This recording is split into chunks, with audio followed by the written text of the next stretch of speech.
Hey guys, welcome back to James and John Try Podcasting. I'm James, with me is John. I'm John. And this is episode 2.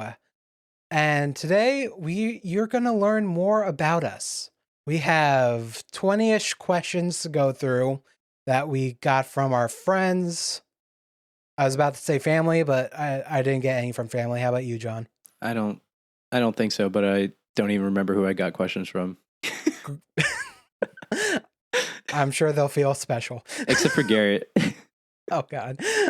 Uh, well, we know your favorite. I'm glad you said that, because if he listens to this, he used to say I hated him. so, now, so now he has that. Aw. If it helps Garrett, I also think John hates me. We're going to start with question 1, I guess. This one came from our friend Arthel, who I don't think understood the assignment, but that's fine. How's your day going? John, you want to start? Okay. Well, it's night. We just woke up. Right. I guess I'm having a pretty good day compared to usual. I'm off. Don't have to work. I'm better today. I was sick the last few days, almost a week, I would say. Nothing really to complain about. It's an okay day. I just woke up. I don't have much to say. Yeah, I mean, I also woke up a couple hours ago working. That's what happens when we work the night shift. And I'm also off tonight, so I'm happy about that. And you know what? I'm really happy we get to record this podcast together and talk. So you know what? This is a great day. Great day. Yeah. Wow. Okay. I'm sorry. It's an okay day right now for me. I'm sorry that's all you get out of me. Okay. I like you more than you like me. Got it. And just in case, audio wise, John is holding his microphone during this. So I'm hoping the audio quality will be fine. But John is also very, what's the word? Energetic? Yeah. So for people who haven't watched any like video clips or anything, like you're only listening to the audio podcast, I move a lot. And I also have a different setup every single episode. I haven't found a place where I can just be. So yeah, it's just a problem, and I think this is going to be the easiest for me. But we'll see how it comes out. If it doesn't work well, then I won't do it again. Yeah.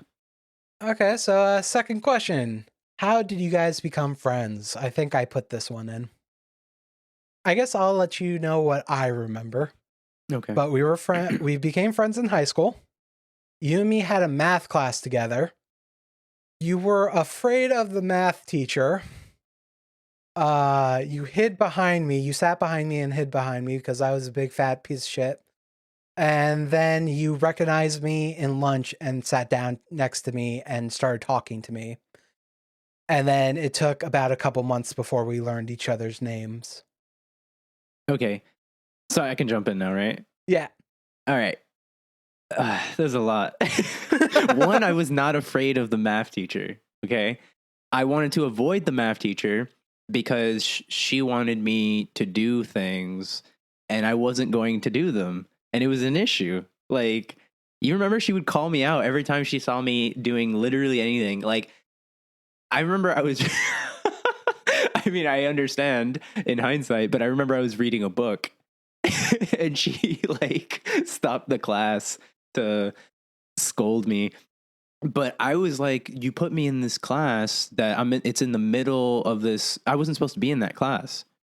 And I was like not prepared for the class. I was behind. I didn't feel like, okay, so this is my, fault, but I didn't feel like trying to catch up. I was just kind of like, I'm just trying to get to the next year to like retake this class from the beginning. I don't care about passing this class this year. Like that was my mindset.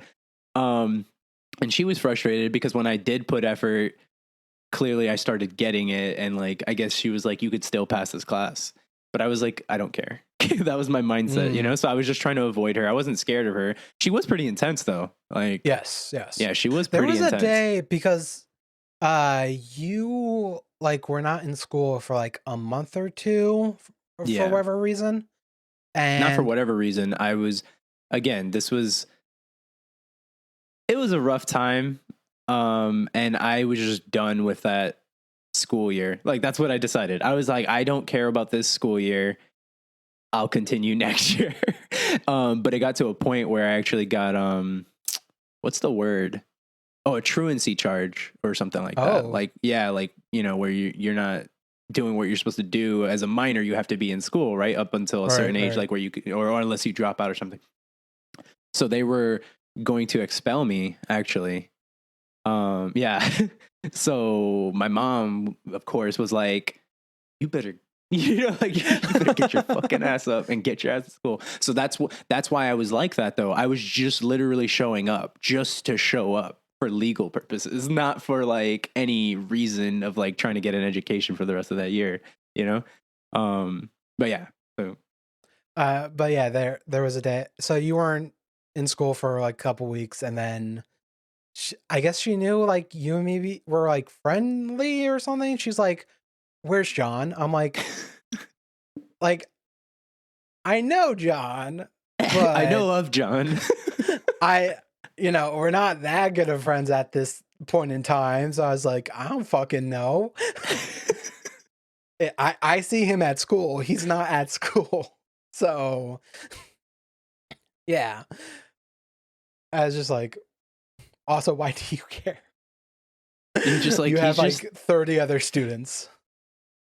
he's just the skinny kid I give a Pop Tart to every now and again. Half a Pop Tart, but yeah.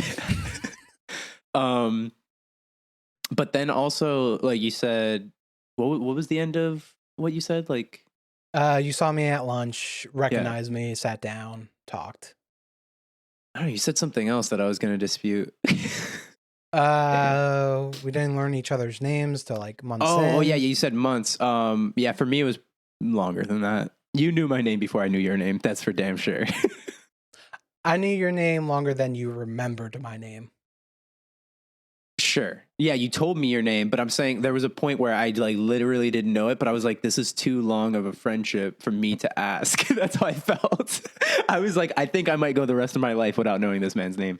But I think finally like Arthel said it again or something. And I was like, oh, okay. Thank God. For the longest, I just did not say your name, like for so long. I think it was the next school year, like deep into the next school year. Yeah. I'm trying to remember, like, it must have been senior year when you actually came over to my house, right? It wasn't. It wasn't when Well, we were when juniors. did I start at Coral Springs? Was that our junior year? I believe so If because it was, then yes. It wasn't that first school year I didn't hang out with you. It was yeah, the next school year. right, okay. Where it was pretty much like you, me, Yeah. Steve, Arthel, yeah. Well, and I mean, I threw in like little things to give you my perspective on specific things you said, but I guess just like the summary from like my point of view was I was the new kid. I didn't want to like, especially since I was like forcing myself to go to school, not to actually like do anything. Like I didn't want to just be like someone who just literally was just like passing the time all the time, just like staring off into space, which is what I did in all my other classes, by the way. Um, so when I saw you at lunch, I was just like, that's literally the only face I recognize. So I was like, let me go, see if he'll talk to me. I'm like, my thing is, I feel I can talk to anyone. So it really was just, I recognize this kid. Let me go, talk to him. And then that was it. I sat down, like, I just sat myself down, right? I think you did one of these at first, like eye raise, like, I don't know if you remember. I don't know if you still do it, but you would also do like a lip raise at the same time that you would do an eye raise. You don't remember this? You don't know this I about remember yourself? you guys saying like I make a lip thing or something. Yeah. So yeah, I don't know if you do it anymore.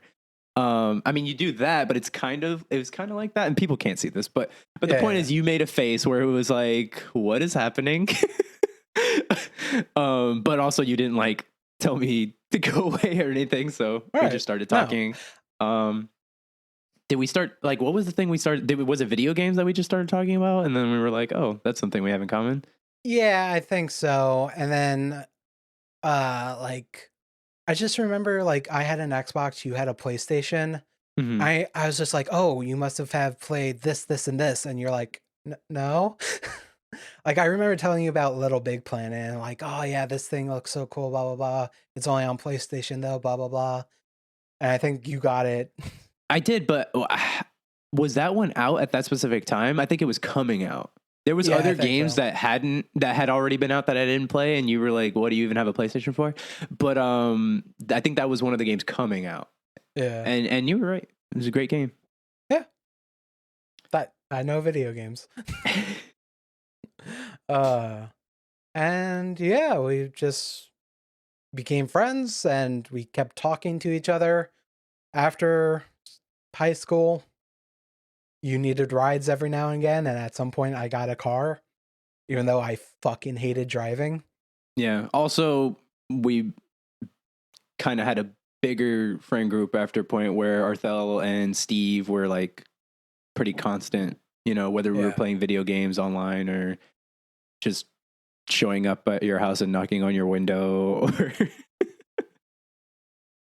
yeah. Oh man. I just remember like me and Steve like hanging out and then going like there was some kind of Denny's promotion. Yeah. So I think we did like plan it. So like Steve picked me up first, and if we make plans, I set alarm clocks. I'm good to go. Even if I'm tired, I'm good to go. Then we Mm. go to your house, knock on your door, your sister answers, and we're like, we have plans with John. And she went to like go wake your ass up. And you come walking out like groggy as all hell, and it's like, all right, get in the car.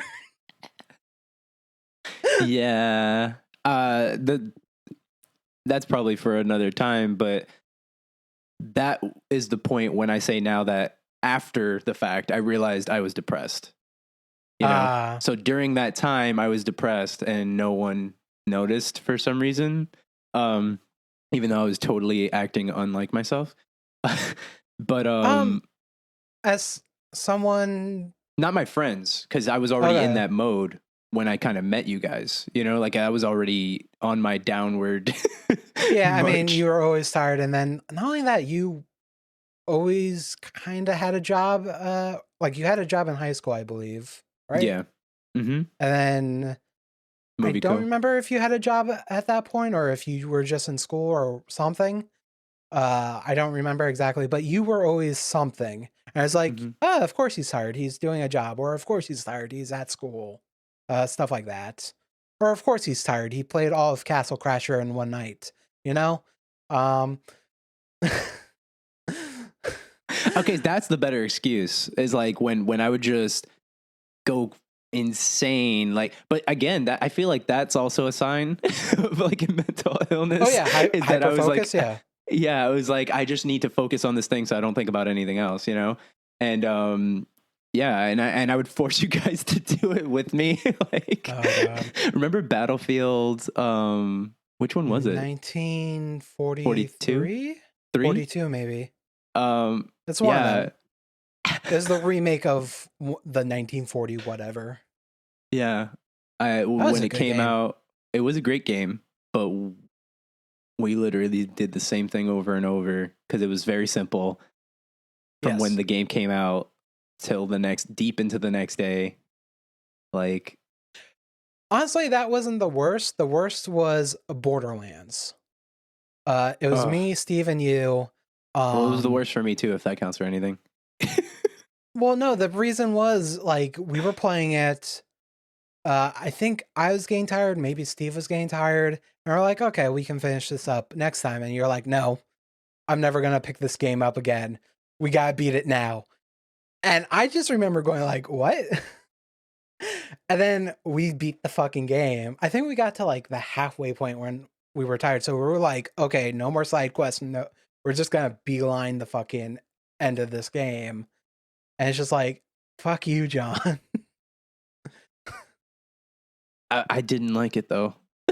Like maybe I should have just been like, okay, but I'm not playing it anymore. I'm sorry. Yeah, and whatever. Like, but I again, there's also like moments when with like Left 4 Dead, like me both really like that game, and we played the shit out of that game.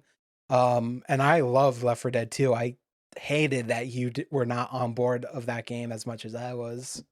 Um, yeah, Yeah, I still don't know what it was. Like I always just say I think there was just something simpler about the first one that I just had more fun. what I remember was something about I think it was the AI director being more difficult or something. I don't know. But I was like, yeah, that's great. Not only that, I really liked what they added, the characters. I could do a whole podcast of Left 4 Dead 2. I really could because it's such okay. I think I know what I would put down for favorite game now. Okay. We can move on to the next question. Yeah, Then. so that's pretty much how we became friends. High school, then we kept in contact. He had a And car. we've had moments where, we didn't talk for months. And then you would reach out or I would reach out. And now I try to do better. I try to contact my friends once a month. That's something I do now.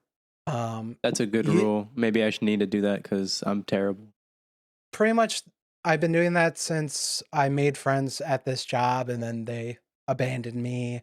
Went to different, departments or whatever. And I don't see them anymore, so I text them once a month. Sometimes they reach out otherwise, but I also have the sense in me that I'm always bothering someone whenever I reach out. So I'm like, okay, once a month, no more than that, unless I have a reason to. And that kind of bites me in the butt a little bit because people probably think I'm an antisocial piece of shit when really I crave socializing so much. Like there's literally one person I stopped texting because I just felt I'm just bothering her.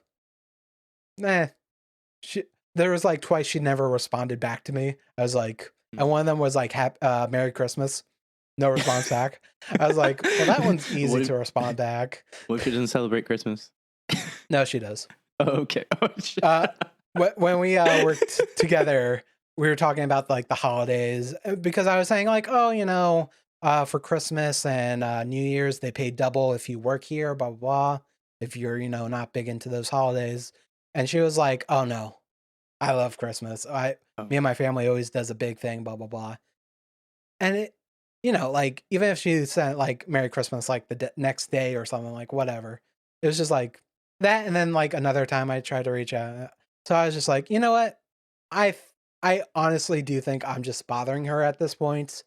I want to be friends with her, and she just wants to be, probably acquaintances at most. Mm-hmm. So I was just like, nah. But everyone else I've texted at some point has reached out to me to say hi. So I'm like, okay, you're friends now. I've lowered my bar.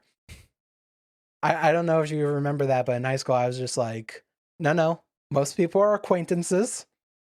And then friends are like you, Steve, Arthel, Yeah. I mean, I still feel that way. I don't like say that, but there's okay, the way I'll look at it is this way. I have friends and then I have people I'm friendly with. And they could easily move up into the friends category if like we went and did something outside of work or outside of however you know what I mean? But if we don't do that, then we're just friendly, Yeah. And that's a good way to look at it. The reason like I say I lowered my bar is because I think I absolutely lowered my bar, but also like I will call these people friends, and I'm more so doing that as a selfish action because there was definitely a dark point where I'm like, I don't have friends.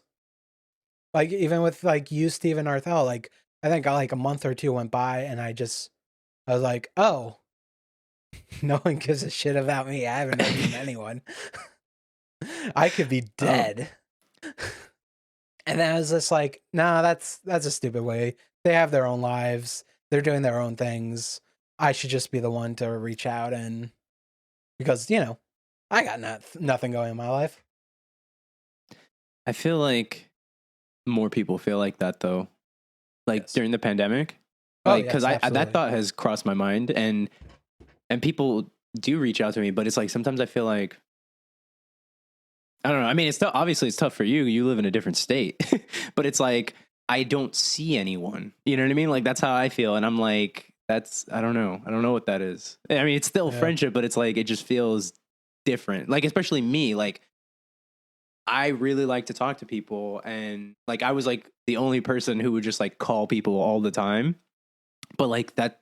I don't know. I'm just like sick of that. Even like it's like I guess because like again like it's just been so long. I used to interact with people all the time at like Regal, even though I fucking hated, that. Yeah. Like my coworkers, at least, like we became friends, and then now it's just like I don't see anyone anymore. So it feels like that sometimes.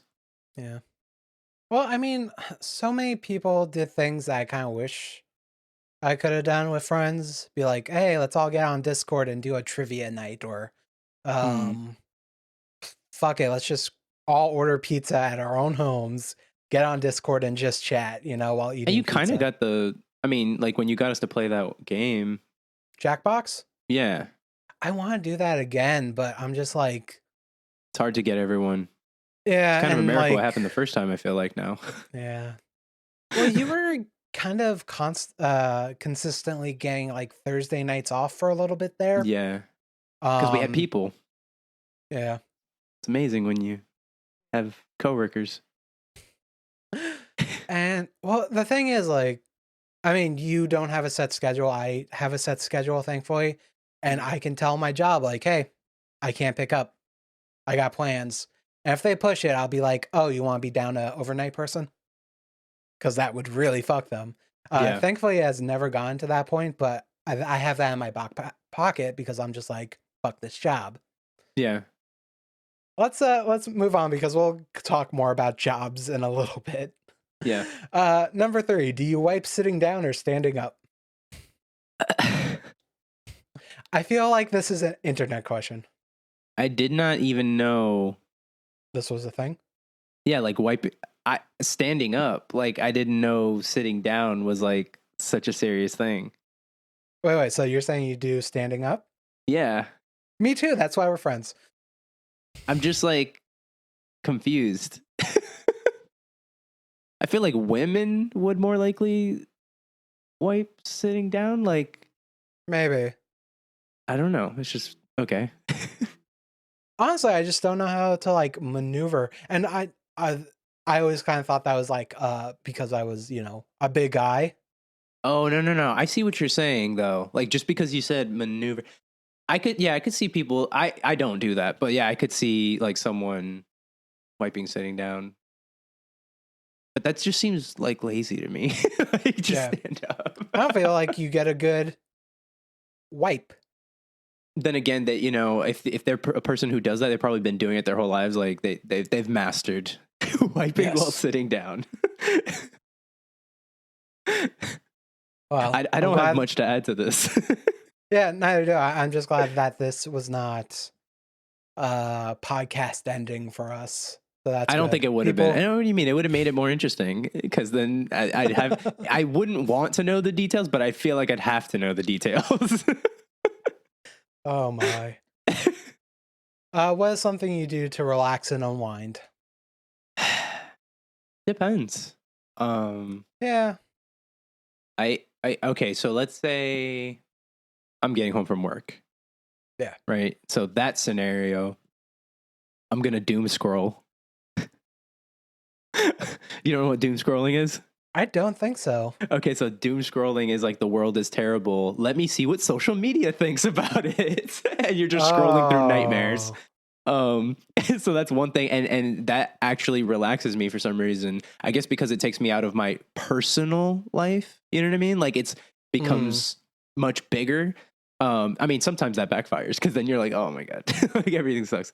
Um that's one thing. Or if like again, still after work, I might just before I take a shower, like play something like that is mind numbing, right? So like for instance, this is disgusting what I'm about to say.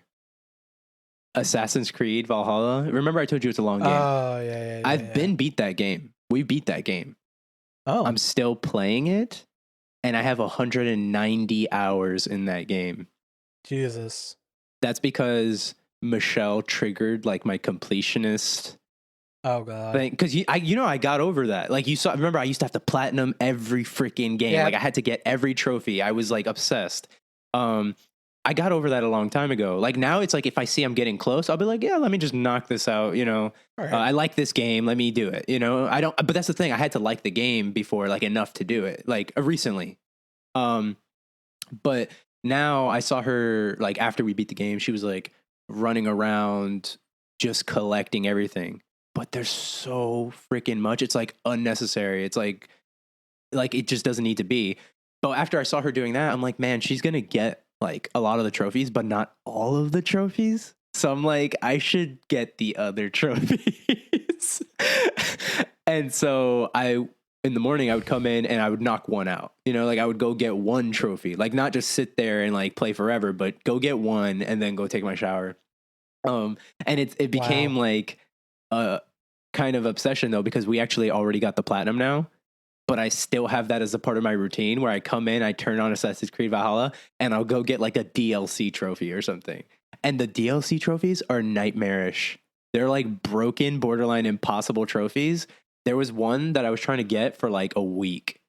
And I finally got it, but it put way more time than it was worth. Like I think 30 minutes was more than it was worth, and I probably put like hours and hours and hours.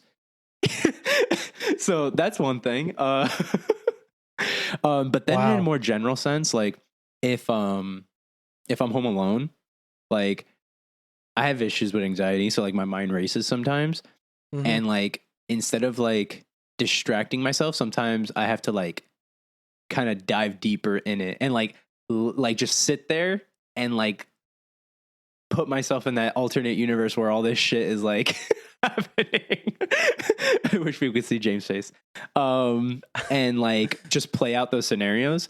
But it helps me in the sense that like even though this shit's not even gonna happen, like there's like almost like a preparedness that I have if it does, because I thought about it so much. Yeah, I've done that a lot. It's more like when I'm like trying to fall asleep.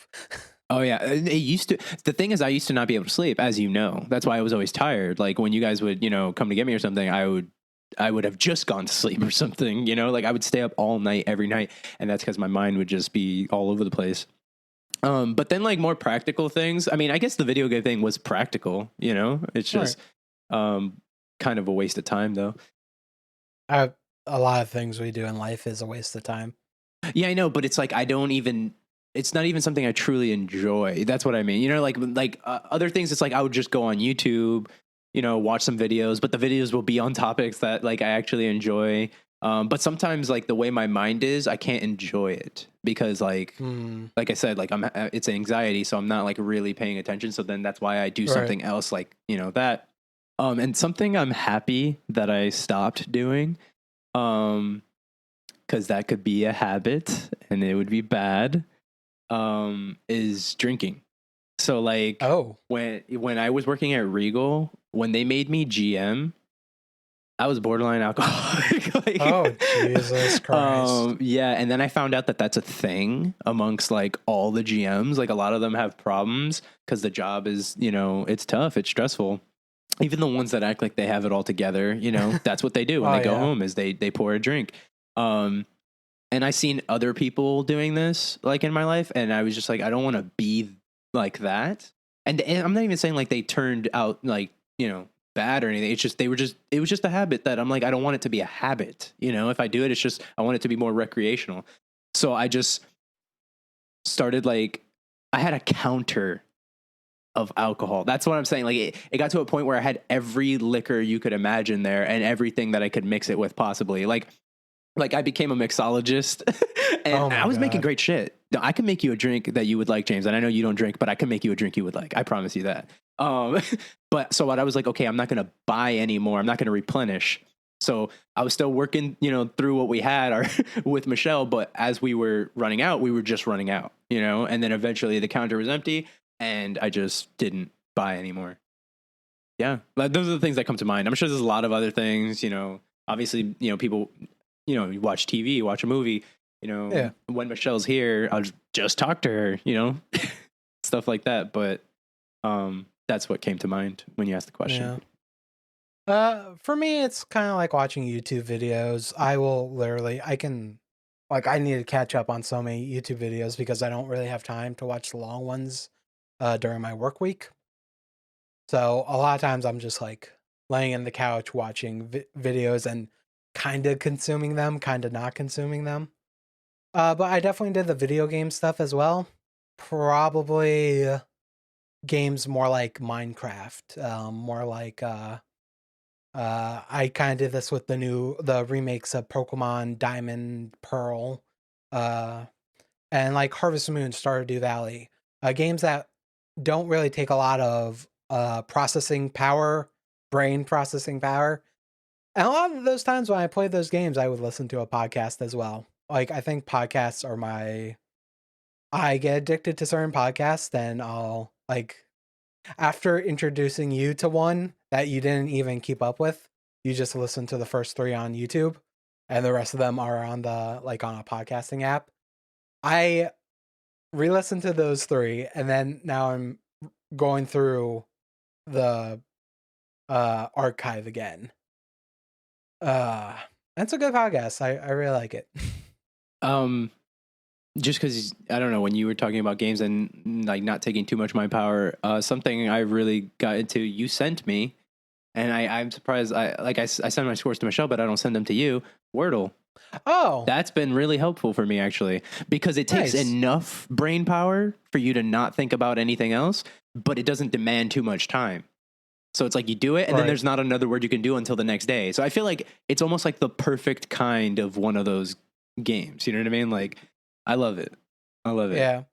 It got purchased by the New York Times, right? Yeah. Yeah. Yeah, me and my sister, we do that every day and we send each other. And whenever we get to like the 5th one and we don't know what the fuck we're doing, we'll be like, hey, did you get it? Yeah? Okay, give me a hint. James, Yeah. I almost got it on the first try last game, and I was so upset because the reason why is because I have 2 words that I always start with, and I like alternate, and the one that I chose was not the one, and then the second word that I choose was the one. So I was like, if I would have chose that today, it would have been on the first try. Which word was it? Mourn. You go with mourn as Yeah, the first word? I use beast and mourn. Okay. I use tears. Yeah, I mean anything with like a good amount of vowels. Like Michelle actually uses audio, so she uses everything except for the e on that first word. I've heard a lot of people use adieu. How do you spell that? I don't know. It's a French word, but I think it has all the vowels. Oh, okay. But I like that I found like my own word. Like I've seen, like I know there's people like strategizing, like these are the best words. I don't want to do it like that, you know? Yeah, yeah. Like I'm comfortable with starting with beast or mourn. Like it usually gives me a good, like if one doesn't give me anything, the next one will, you know? Right. For a while I was doing dames, which I mostly use because it's James, but you get rid of the J and put a D. That's literally that's literally the reason I used it. And then I switched to Tears. I like listening to people talk about Wordle and stuff. Um, I think it was Mary Kish who she does a podcast called The Fire Escape, and she works at Twitch. She is a personality. And when she mentioned tears, I'm like, that's a good word. I'm gonna start using it. Also, I liked her reasoning. It's always good to start your day off with tears. Yeah, so I watched YouTube, try to play video games. Though now, right now, like I have such a hard time playing video games. I'm trying to get through Control just to finish it so I can buy Triangle Strategy. And that's gonna be like a 100-hour game. So I'm afraid of that. And that probably My, takes Mhm. my issue isn't finishing games now, it's starting games. So Yeah. like when we were playing Demon Souls, I didn't really play anything else, you know? And then I was like, well, I have to find something else to play now. And then once we started playing Valhalla, like there's all these games coming out that I want to play, but I'm like, let me finish Valhalla. I finished Valhalla. I'm still just playing Valhalla instead of starting a new game. Yeah. I guess because I want, like, there's just a point in a game like that where it's not demanding too much out of you, you know? And like, Yeah. I feel like I want to really pay attention when I start a new game, you know, like really Yeah, take it yeah. in. You know, I can't be like Arthel, who he'll skip all the cutscenes. Like he doesn't care, give a damn. He does Of, what? he's said this before. He's said this before. Like he literally, I mean, in a way, he's a purist, right? It's about the game. But in another way, he's a lunatic, especially Yes. since he likes so many cinematic games. You know. I guess for him, it's like it truly has to be the top. It has to be like the cream of the crop, cinematic wise, for him to actually care. Otherwise, he doesn't even want cutscenes. You know, Wow. he just wants to move from level to level. Honestly, I kind of wish, like you, me, Arthel, or Steve, or all four of us can get playing a game, because that Demon Souls session was fun. I that was like the highlight of my weeks. It was fun, but it was frustrating that Arthel couldn't. Because for you got to play with Arthel. After a point, I didn't get to play with Arthel. Yeah. You know what I mean? You would play with me, then you would play with Arthel, and then I made the rule where I'm like, I don't want to finish this game until Arthel can freaking do it, you know? And then we were able to finally do it, but it was just, I don't know, like that annoyed me when we would be like ready to go, and then he's like, it's not that I'm not saying his fault. I'm just saying it was just like frustrating because we were supposed to do it together, you know? Yeah. But it was fun. Like I and especially that was, I mean, we already know that was a great game, but goddamn, was the remake. It lives up, man. More than lives up. Absolutely. I was so freaking happy to play the remake of Demon Souls. Like, yes, I'm so glad that because I might have never played it. You know, it was a launch title, and I was like, I'm not gonna play it until I can play it with people again, because that was the way I had the most fun playing it. You know, Mm. and I just had it. I had it since launch, just on my PS5, not doing anything with it. So, yeah. I guess we should move on to the next question. I believe you added this. I don't know if you got it from someone. What is your background, as in race and ethnicity? Probably did get it from someone. I think a couple were from Michelle. So in a text from you, I think I might have been like, oh, these were from Michelle, but I don't remember which ones. Maybe that was one. Well, anyways, yeah, I'm Puerto Rican. Both of my parents were born in Puerto Rico. My mom is like native. Like she's, you know, Taino, Puerto Rican. Like you just look at her and you know she's got the original the original genes in there. My dad is very white, which is why I'm white. His family originates from Spain. Like I think they were a couple of generations already in Puerto Rico, but like, you know, if you go back to like great grandmother or something, it's from Spain. Right. They were there like through their childhoods, I would believe. Okay. And then they both moved to New York. They didn't know each other, you know, they just both moved to New York and grew up there, you know, through their like important years, their formative years. And yeah, that's it.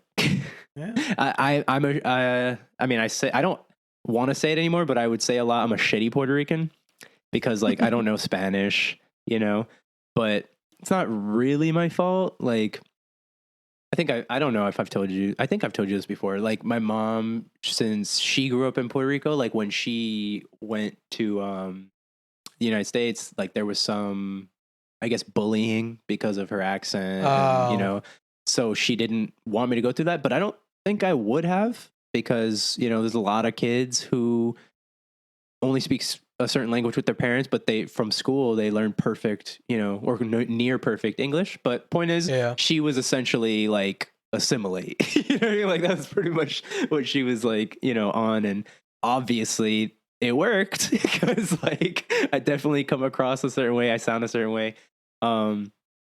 Wish I knew Spanish, but you know, I have my Puerto Rican food, and that's the main thing.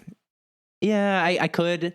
That's what she says now. Like whenever I go like, oh, this is your fault, she goes like, you're an adult now. Like you can learn Spanish yourself, but it's not going to ever be the same. I don't think like a native speaker, you know, or like a first language, like, and that's what I wanted, you know, but it is what it is. I think I still will learn it eventually. I want to go to Puerto Rico, like, and I think when I get to like a certain place in my life, like I want it to be like a regular thing, like not just like, Mm. oh, I vacation there. Like, no, I go there. You know, like it's not expensive. You know, so when I actually have a job where like taking time off is a possibility more frequently or something, just When you have make trips stability. there. Yeah, exactly. Well, if you watch any of our clips on TikTok or Instagram, you'd be like, that's just a white boy. And you'd be half Not me. correct. I didn't think that. Remember? Anyways, go ahead. And you'd be half correct. Even though I look very white, my mom is Indian, as in Asian Indian, I guess. It's a little complicated in America when you have Native Americans being called Indians and all that stuff. But no, she was Indian from Trinidad Tobago. She moved to America when she was 13. She met my father at some point, when she was an adult. I don't know too much about my father's history. All I know is German and Scottish. I believe Scottish must have been his father's side because my last name is a Scottish name, I guess, or Scottish clan, something like that. And yeah, so I'm half white, pretty much, and half Indian Caribbean because that's where Trinidad Tobago is. And yeah, I don't know. I've always identified as white though because I had mirrors. And also, like, I don't know, everyone treated me white. When you had like mandatory school testing with the bubbles, you remember those? It would have your name printed out and everything, and your race for me was always filled in as Caucasian. I was like, well, okay, I'm you, white. you know what's interesting? I wasn't until I came to Florida, and even then, not right away. Like, actually, originally, okay, so well, one, they can't see this, but you can see this. This is Yeah. Taino, symbols behind me. So like, I've always like cared about knowing little bits here and there, whatever they would tell me, and like my family is Puerto Rican on both sides, so that's all I was growing up around. But also growing up in Massachusetts, like Lawrence, Massachusetts, it's like a Hispanic ghetto. So I was just another Puerto Rican there, it wasn't Mm. like, oh, he's a white kid here. And that's how it was. Like, even though, because a lot of us didn't speak Spanish. So it wasn't even like I was separated by that either, like so half of Right. us spoke Spanish, half of us didn't. And then when I moved to Arizona, I lived in a really white community.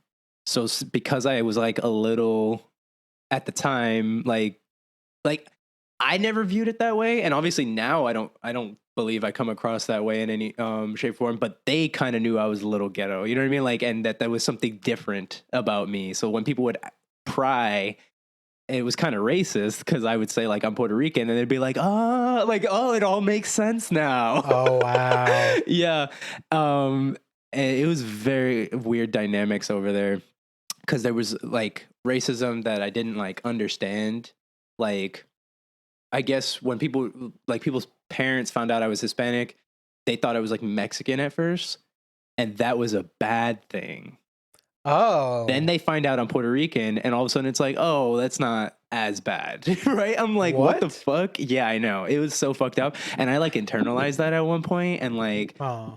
well, yeah, that made me not as good a person for a little bit, But then you realize how stupid that fucking is, and no. But then when I came to Florida, I went to school in Little Haiti, and obviously an all black school. Like, it was like mostly Haitians, and then some African Americans, which that is what they consider themselves there. Just because like I know that sometimes people are like, oh, people rather be considered black than African American specifically, but literally that was at the school. It was like that's how there was racism there between like Haitian or I don't know, culture, whatever the version is for like culture differences, Right, right. just prejudice between Haitians and like African Americans. But at first it's like, oh, here comes a white kid, right? And like that's when I was like I think for the first time in my life, like treated like you're white, you know? Um but no, it wasn't bad. I was just kind of like, that's weird, you know, like, because I literally never saw it that way. But I was like, I mean, I guess I can't argue. Like, I'm looking at my skin. I'm like, but then they found out I was Puerto Rican, and then they were like, that's all you had to say. Like, what? All of a sudden, it was different. Wow. Yeah. But then, you know, after that, I went to Monarch, which was the whitest school like I've probably ever been to, even compared to Arizona. I had that experience and it was like totally different. And then that's when I learned about like institutionalized racism because when I was in school in Little Haiti, um, we didn't even have textbooks. Like the textbooks were in class only, not to take to home. And they were like, how long has these been here? Because they're missing pages, they're missing Oh my chapters. god. Yeah, it was so fucked up. Teachers had to just do their best by like finding lesson plans online that they could like work with, but like they really couldn't use like the material provided because it wasn't, you know, good enough. Jesus. Then I go switch over to Monarch. They hand me a laptop. Here's your Jesus. MacBook. And I was like, what?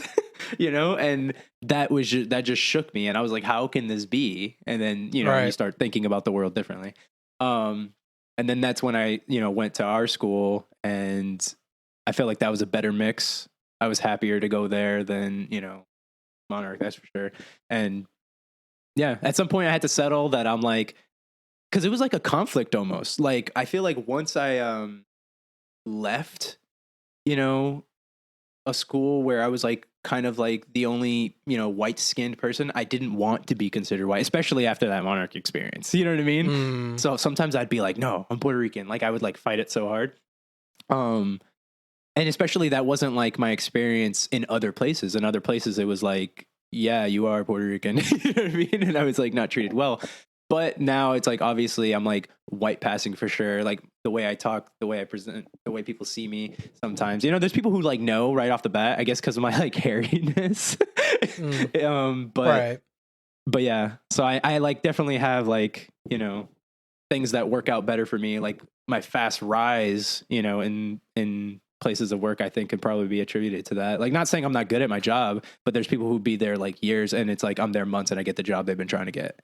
And it's Yeah. like fucked Yeah. up. Yeah. I mean, I said like I guess I identify as white, and I've always like attributed being like half Trinidadian, half Indian Caribbean as kind of like just a, oh, this is a fun fact. You know how like a lot of white people go like, I'm 3% a Cherokee, Yeah. like, you know, kind of like that. It wasn't until, well, first of all, you know, being white and all that stuff, moving from Jersey to Florida was a culture shock, which was good in some ways, bad in others. Like, I got pushed around and called a cracker couple times in middle school, stuff like that. I had a neighbor tell us about Cracker Day, um, which is, I don't know if this is a thing in other parts of the, you know, America or the world. Probably not in the world, or maybe this was just a Florida thing. But my neighbor was telling me and my mom like, "Oh yeah, there's Cracker Day, and that's when they beat all the white kids in public schools or whatever." And I think that scared my mom enough to be like, put me into like a Christian school Hmm. for a little bit, which again, Florida was, yes, there was a lot of white kids, but there was still, you know, a couple, you know, Spanish, black kids as well. And then went back to public school in high school, and yeah, I always identified as white. If anyone called me a cracker or, you know, call me a white guy, I'm like, yeah, okay. At most, I might say I'm a spicy cracker, but that's about it. It wasn't until like the Trump administration where I started going like, you know what, I actually should be paying more attention that I'm not just white. And even though I would say probably 99% of the world would identify me as white, would see me as white, and I can go through this world with the white privilege I have. Yeah. If anything ever goes totally wrong with the world, someone can accuse me of being not pure white, and that could be, you know, a thing. And so I'm trying to like pay more attention to my race. I don't generally like saying I'm white. I like to say, well, I'm mixed. I'm half white, I'm half Trinidadian, or I'm half Indian, Caribbean, whichever sound. Whenever I'm like identifying with the person, I'm like, do they know what Trinidad is? Pretty much. Florida, everyone in Florida knew Trinidad. There were Trinidadian kids in our school, Yeah. and they liked me. They knew. No, that's actually, it's kind of funny because there was one Trinidadian friend I had. His name was Richard, I believe, and I think I told him, and he was like, I fucking knew. I knew something. I knew you Yeah. weren't. And then I was like, okay. And then when I was working at Walmart, there was this older guy, Trinidadian. He like kind of gravitated to me and we would talk a lot. And I told him like, oh, like he was like, do you even know, like he was talking about living in Trinidad and stuff. And he's like, do you even know where Trinidad is? I'm like, well, my mom lived there, so yeah. And I visited once when I was like really little. And he's like, I knew there was a reason I liked you. I'm like, oh my God. um, but yeah, I actually recently bought a Trinidadian cookbook because in Florida, every now and then my mom would go and buy like roti and paloris and curry chicken. And, I wasn't big on the curry chicken. But I love, I like my bread. I love paloris. I love the roti that specifically is Caribbean. The what I think it's called bus up shut style. Pretty much it's roti and they beat it with like a rolling pin or something to yeah. Anyway, so I bought a cookbook because I want to start like cooking these things. I want to Hell try yeah. cooking. Uh, I definitely want to cook up paloris. I want to try making curry chicken how the cookbook has it, not how my mom does it. Um, well, my mom, I was telling my mom like how it's cooked by instructions, and it's like you marinate the meat for like 24 hours and like seasoning and stuff, and she was like, "Yeah, I don't fucking do that. I just throw Yeah. seasons in." No, yeah, no one does that. I mean, when I think about Puerto Rican food, that's often a thing, right? Like, oh, overnight, no, we don't have time for that. Like Well, even if it's like, oh, you throw the seasoning in, keep it in the fridge for like until it's time to cook it, even that could help. But I was like, I really just want to try doing it that way. And I've been procrastinating on that, and maybe I shouldn't. Maybe I should probably find a weekend when I don't have to edit something and uh try. I definitely want to make plories. Do you know what plories are? no, describe it. I I should mean, I have might maybe. know it like once you describe it. Also, like Trinidadians have like different names for like Yes, things yes, that Guyanese people make, and I eat a yes. lot of Guyanese food, so I probably have eaten a lot of food that you will end up making, but it's called something else, All right.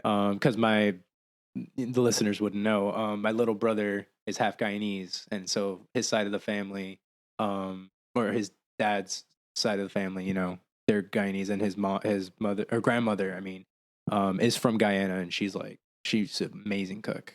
That food is so damn Nice. good. Well, plories are they're like pretty much dough balls, cooked dough balls that are spiced with Mm, like Indian seasoning. yeah, Um, I think it's like chickpea flour. They're like yellow and they're yeah, fucking I delicious. think I have had that. Say it again. What is it called? You call it? Pylori? Sorry, I'll have to ask. I don't know. They just I, feed me. I don't ask what everything's yeah. called. So yeah, I need to. I really want to make those and be fat again and eat all of them. I like bread. uh, which next question? Favorite food? Favorite food. If you come up with an answer, you can jump first because I have to think about it. Like I I like a mean, lot of talking food. about pylori's, like that's definitely up there, especially now that I don't really have a way to get them. Fucking Jersey, or the part of Jersey I'm in. But I mean, it's hard to beat like a pizza or a calzone. Like it's bread and cheese. Like, come on, come on. That's sexy. That's oh. You can tell I used to be 300 pounds. That's all good, but I think for my favorite food is actually Puerto Rican dishes. Like, so I mean, I guess like the cop out answer is just Puerto Rican cuisine, right? Like I just love it all. But I think more specifically, like pernil is one of my favorite things, and that's like a pulled pork, but with Ooh. all kinds of Puerto Rican seasonings. So it's amazing. Like I don't have anything against like barbecue pulled pork either. That's good, but it just Right, right. tastes totally different. Um, and that we'll have with like the yellow rice and pigeon peas, which is arroz con gandules, and that that can't be beat. Like when that rice is like moist, fluffy, you know, and the pernil is like very tender but like crispy on the ends of the pieces that came from like the outside. That's just I don't think I don't think I like anything more than that. And then plátanos on the side. Mm. So that's probably it for me. And I don't know how to make penne. I mean, it doesn't look like it just takes time, because you have to Yeah, like yeah. make it in the oven. Yeah. As all things, it takes time. Well, I make the yellow rice and pigeon peas, and then I'll do a crispy chicken with like Spanish seasonings and stuff, and that is like my second favorite probably. And I make that all the time because that's really fast. Yeah. Okay, this next one is what did you want to be as a kid? Which I believe also came from you from someone.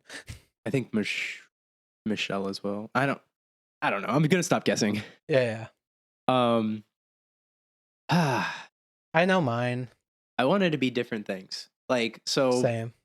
I would say first I wanted to be a comedian. Like Really? yeah, I think that was. I mean, if there's something before that, then I was like a toddler. Like I was so little, I don't remember that kind of thing. But like the Right. first memory of like something I really wanted to be was a comedian. Um, because I just love the feeling like of making people laugh. Like that's I don't like go like I don't do it as much, but that's why I always sucked up so much oxygen in like our friend group, right? It's like I always had to be talking because I had to get to that next thing that made everyone laugh. You know what I mean? That's how I felt. Like I mean, I didn't think about it like that, but that's why I talk so much. It's like it's not like, oh, I just love the sound of my voice. No, it's I want to see your reaction to something I'm gonna say. You know what I mean? And that was just like the best feeling to me, especially because like I moved around so much, and like I just told you, all kinds of different Mm, communities after a point. yeah. Um, that's universal though. If you can make people laugh, like that's the best thing. And that's probably why I was never really too afraid to like make friends. Like I have social anxiety, but like I always knew I could do it because I know I could make people laugh. So that was one thing. Then like I would say shortly after that, I just decided I wanted to be an actor. I was like, that can reach in my mind. I was like, I can reach more than that. Like I can do so much more. Like I started like really watching movies, and I started paying attention to like how different movies could be, right? So it doesn't have to be just comedy, right? Because when I was a little kid, I saw a lot of comedies and a lot of like kid movies. Like, I mean, movies that I still love, but like, like the Disney movies and stuff like that. So it was more limited. But then when I started watching like more serious movies, I was like, damn, like this really affected me. And I wanted to have that effect. Um, so yeah, that was like what I wanted to be as a kid. Well, when I was really young, apparently I wanted to be a garbage man. Um, Hey, it's an important job. yeah, I mean, I don't know. They get paid well. Uh, Oh, do they? Oh yeah, nobody wants to do that. That's true. They get Oh, paid maybe I well. should look into that. I mean, look at how much they pay first, because it might make you Oh yeah, go. yeah, yeah. No, it might make you go like, this is hard to turn down. Because like I remember one time someone was telling me about it, and I was like, that's amazing. I was gonna say insane, but I was like, no, that's kind of amazing. But also like research like the health effects of being around Oh. trashes constantly. Well, not only that, I started thinking because again, I live in Jersey. Like when winter hits and stuff like that, like Mm. that'll suck. Yeah. Also, I don't like driving my car. Do I think I can drive that fucking big ass You don't have vehicle? to be that though. You could be the guy in the back. You know how there's always two And then you're guys? in the elements. Yeah, yeah. Yeah, definitely. Yeah. And then when I got older, I definitely wanted to be a rock star with my amazing singing voice. Really? I when I was like, like elementary school, I think. Well, Did you pick you up just any want to be instruments? rich and famous. No, I tried violin in elementary school. Um, Nothing outside school. no, Okay. and yeah, I just wanted to be, famous. Still do. I played the violin and guitar when I was in elementary, but like also outside. But yeah, go ahead. And then middle school, I wanted to be a zoologist because I like tigers. High school, I wanted to do video games because video games. Like, I dropped. what do you mean? Like, make them? Like, you wanted to be a game Yeah, designer? yeah, I think I remember that. Did you have like a notebook where you would like? yeah, yeah. You and me made a couple games together. I contributed. Yeah, I honestly don't remember that. I bounced off ideas with you, but yeah. Do you still have that stuff? Um, maybe not. I'm not sure. That's sad. I kind of would want to see it now. If I find it, maybe we can do a episode. Like that could be part of the creative pursuits thing. I've always been like an ideas guy, but never been very good with the implementing.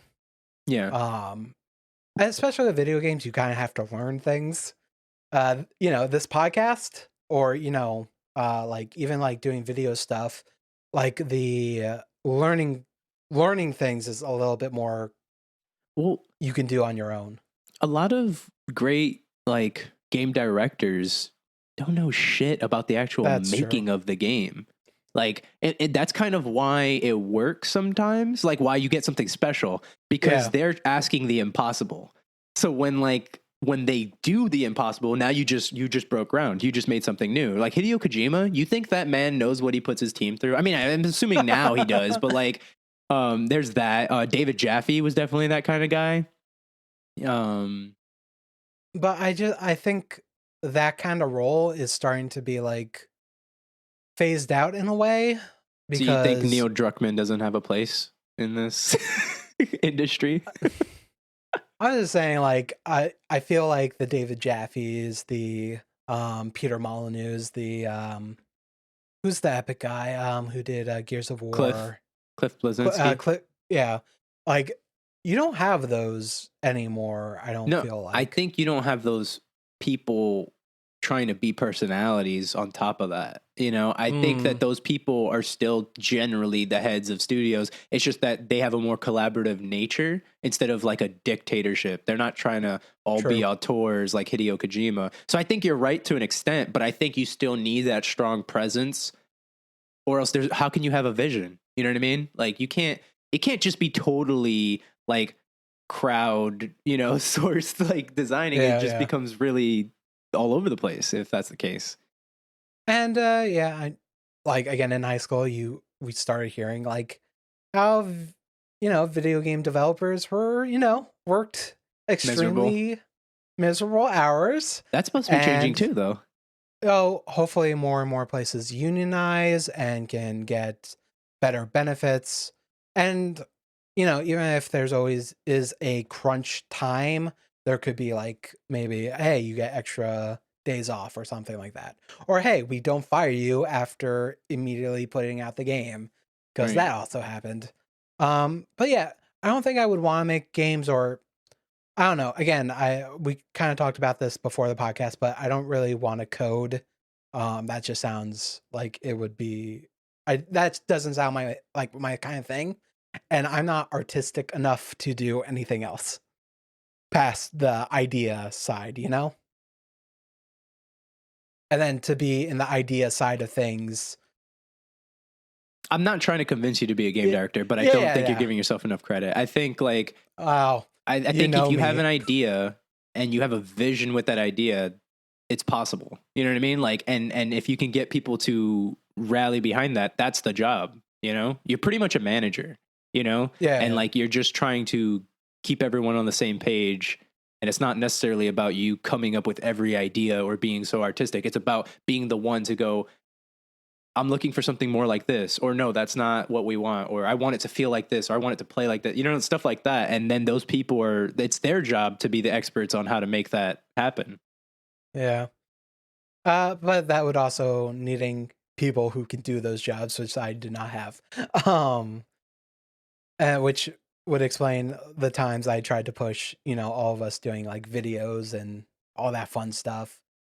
And you remember how those went. And then after like being disillusioned for game design, I think I wanted to be a game journalist. Wait. Aren't you getting ahead of yourself? Wasn't this what we wanted to be as kids or something? Yeah, I mean high school you're a kid.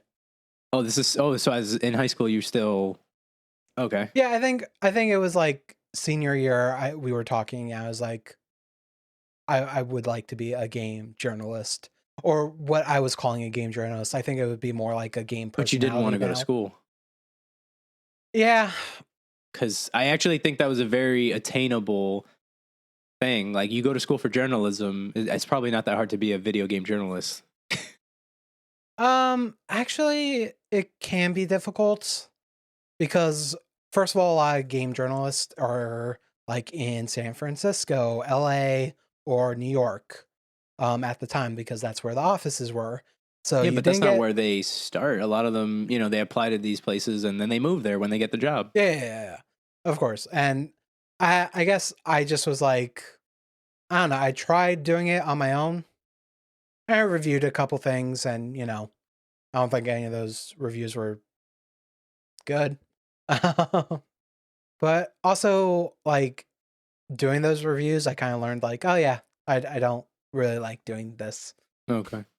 Yeah, I liked doing a little bit of the video editing, but getting it like first of all, you have to beat a game in a certain amount of time, which Why do you have to beat it in a certain amount of time? you you definitely have deadlines Yeah, when but you you're don't have to reviewing a beat the game. game by that deadline. A lot of Uh, a lot of reviews are done without beating the game. That's what I've I learned. mean, I mean, let's not get on that topic. That upsets people when they learn about that. So But I feel like if you put in the time, you know what I mean? Like it's not about beating the game. People are upset because it seems like some people barely play the game. Like they make a judgment on like a fraction of the game. But if you actually put time, you don't need to beat the game to know you like this game or not. but You you know? still have to put the time in. So Yeah. like even for like 100-hour game, you have to put let's just say 60% in. That's still 60 hours. And then when you get the game a week or two before it comes out, uh, in the professional setting, and then they want that review out a day or two before either a day or two or on the day the game comes out. Um, They want it when the embargo lifts. That's when they want the review up. It's when the yeah, embargo lifts. that's true. That's true. Which is generally that kind of motion, but yeah. And then all that. Yeah, I don't know. Again, I think I learned like I liked video games, but I didn't want to review them. I was about to say I didn't want to make a career out of it, but I like doing the YouTube videos and, just playing and talking and stuff like that. Mhm. Um Pretty much I guess game personality would probably be more what I would aim for. Um I guess that's where that ended. What do you do for a job now? I work overnight at a grocery store and it sucks. We never have enough staff. Like I think this is something that would have sucked generally, but the pandemic, um, pay not being enough, uh, multitude of reasons, poor leadership. We just don't have what we need to be effective. Like I could be fine with the job for now, like it is a temporary thing and I could be more than fine with it if we had the hands, if we had the people Yeah, to do yeah, it, then I'd be fine. exactly. Yeah, I know what you mean. I used to work overnights at Walmart a couple years ago. Currently, let me make sure I phrase this correctly. I work overnights at a group home for people with mental and learning disabilities. Um, so pretty much I clean the house, make sure they sleep, and make sure they get their meds in the morning and get to program/work. And that's I don't particularly like my job either. It's nice to have something that's not physically laboring. Um, but it can take a mental toll. It can take a toll on your patience. And after the pandemic, actually, we started making a lot more money. Government was, I guess we were able to lobby better. And it's a career that really you just, well, at the place I work, all you need is a driver's license and either a GED or high school diploma. So I'm making okay money, but still not enough to move out on my own. If I had a partner, I could probably move out, but that has its own risks, and that also means meeting people, which I'm not great at. um, but that's a different story. And yeah, I think we can both comfortably say we don't like our jobs.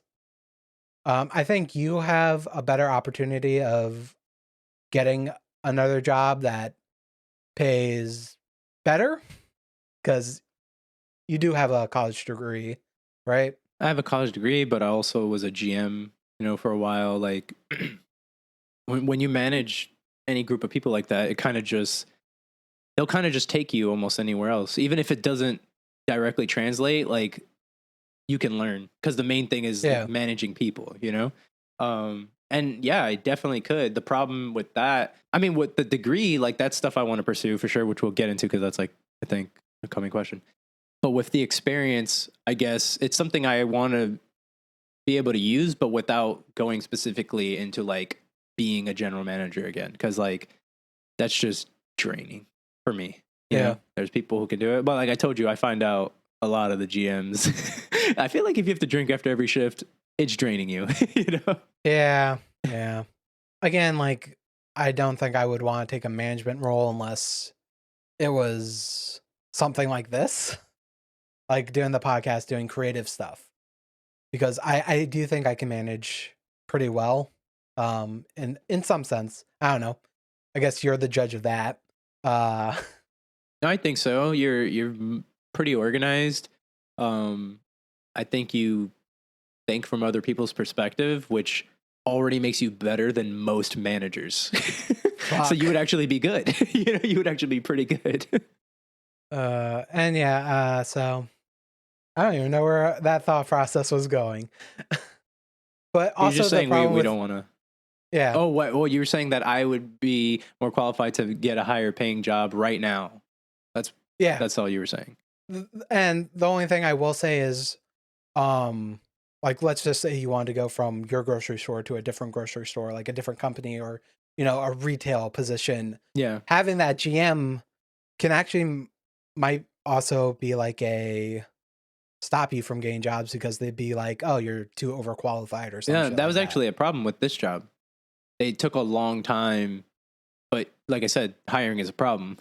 So they Mhm. finally, called. But when they did, I got interviewed by like 3 levels of management.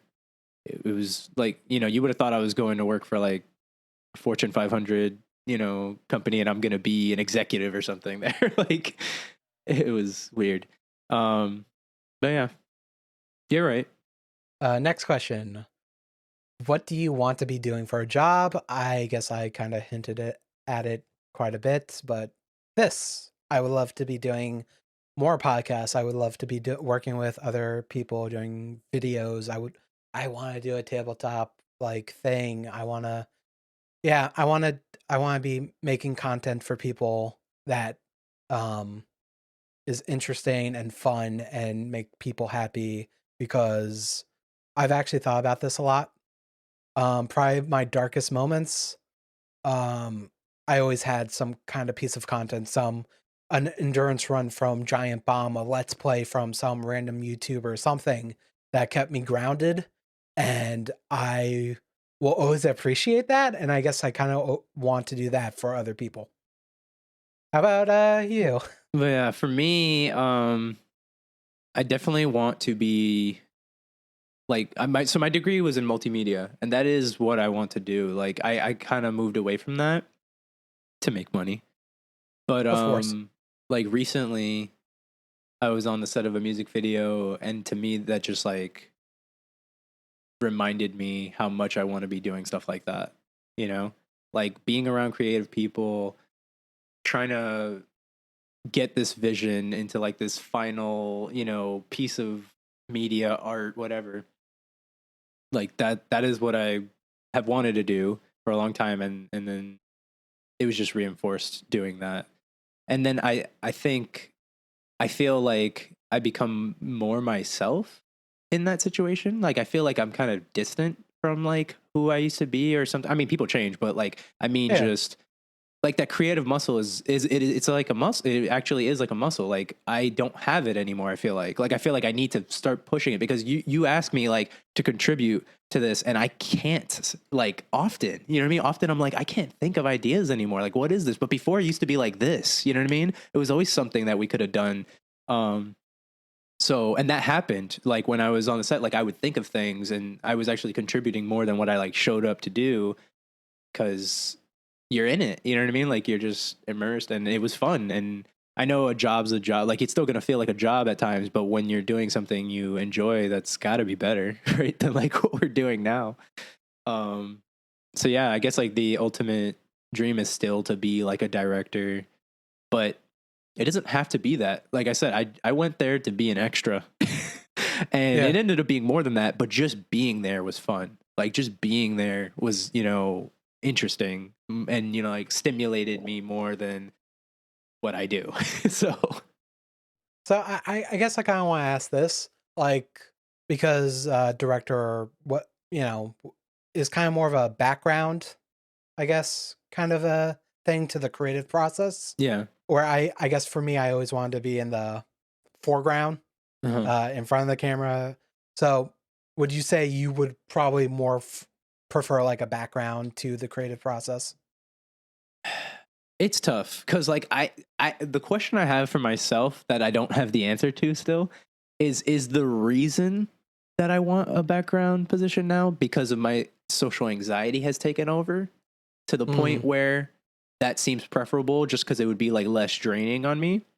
I don't know. I do know that I do want to be a part of the background regardless. Like it's not a either or situation when it comes to the background. It's that plus, like maybe plus, but like I definitely want to be a part of the creative process, which is mostly the background stuff, especially when it comes to like film, TV and stuff. You're the one, well, with the team, making yeah. making it actually happen. And that's what I like doing. And even though like, I've told you like my issues with management, it's because of corporate settings. I like managing. I like figuring things out. I like working with people. So like that applies, on a film set if you're a part of, whether you're producing, directing or whatever. Actually, even just more specific roles, you could be, if you're a part of costume, makeup, whatever these positions are, it's still a collaborative thing that you got to manage how you're going to fit into this greater whole or whatever. But that all sounds like stuff I would want to do. So I think I do prefer that over being in the foreground. But honestly, I don't know if I'll ever know because I don't know if I can push myself to do that anymore. Mm, Because I used to, like when I wanted to be an actor, I didn't just say it. Like I was taking acting classes. I was doing all the plays and not just like school stuff. I was in a theater club like outside. I was in a real theater thing outside of school. that's cool. And it was great. It was great and I did well, but I didn't have the level of like anxiety then that I have now, or at least I didn't feel it the same way.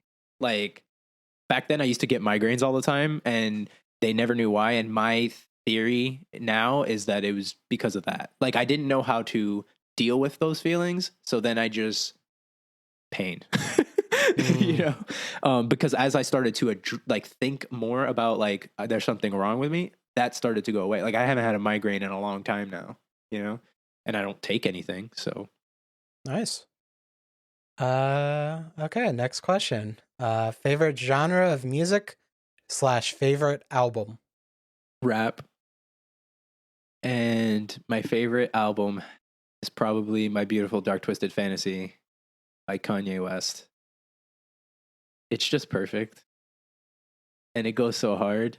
And it was like, I mean, I know I was gonna say it was when he was, no, he's crazier now actually, but it was during a crazy time in his life where like before that point, everyone loved him. then he was kind of already starting to go down the path he's on now, and he had that moment where he grabbed the mic from Taylor Swift, and oh, he's an Oh asshole, and yeah, like yeah, all this yeah. stuff. So everything was kind of falling apart. He had a tour he was going to go on with Lady Gaga that got pulled. Like everything was just kind of like going the wrong way. So he just, his mindset wasn't I'm not it wasn't I'm gonna apologize for who I am. It was, I'm gonna go so fucking hard. I'm gonna make an album so fucking good that there's nothing you can say. You're gonna listen to this shit. And that was his mindset. And he literally made like one of the best albums ever. And I love that album still. Like, yeah. I guess for me, I kind of got into music later on, and I kind of don't give a shit what the genre is. I just like care if I like it or not. Um, for a long time, like high school, there was like one band I listened to, Real Big Fish, ska. Um, and I guess, oh crap, I forgot the name of the album they had. Hold on. So Real Big Fish left their what's the term called, like publisher, Their label? their label. Yeah, they left their label, and so they went touring, and they kind of like re-recorded all their old songs, and it was called Our Live Album is Better Than Your Live Album. And it was, recordings from shows and stuff, and they, tweaked it in studio, and it came with a DVD, and that was my favorite because it had all their songs. And then nowadays, like I can name off some stuff. I don't know what if they fall under like pop or indie or what, but I've listened to Younger Hunger, Wallows, Noah Khan, Saint Motel. I've listened to a couple of their songs recently, and I like them so far. But again, it's like I listen to songs. I don't necessarily listen to albums, and I might like one or two songs from a person, but I might hate the rest of their shit. Yeah. Um, just to pay, because like even though I had an answer, I am very much the same way. Like that, I'm not super, or I wasn't super invested in music to begin with, and yeah, you don't like albums now because albums don't really exist. Like That's even true. when an album's put out, it's just a playlist, really. Like just songs that don't really go together just on an album for the most part. I mean, like people still do things, but a lot of things are. It's like about the single. What's going to get the most streams on Spotify? Like um but I love pop. Like I'll listen to whatever is trending at the time, but I always find myself going back to like rap, or if I'm going to re-listen, I'll like there'll be, cuz rap is really popular right now, so there'll be, one in the top 10 or something. I'm like, "Oh, I got to listen to that again or find out more about that person." If I had to like say like now mostly what I listen to, again, it's mostly pop, but like more it's just me waiting for people that haven't put out like stuff like Kendrick Lamar. He's a rapper. I don't know. Yeah, you probably. But he hasn't put anything out in a while. He had the performance at the Super Bowl, and I was so hyped. I don't know if I knew he was going to be there. Like I knew all those old school, like Snoop Dogg and Dre and Eminem were going to be there, but when he showed up, I don't think I knew that. Like maybe everyone else did, but he's obviously not like old school. So like he's not. He's of the current generation of rappers. But I was hyped.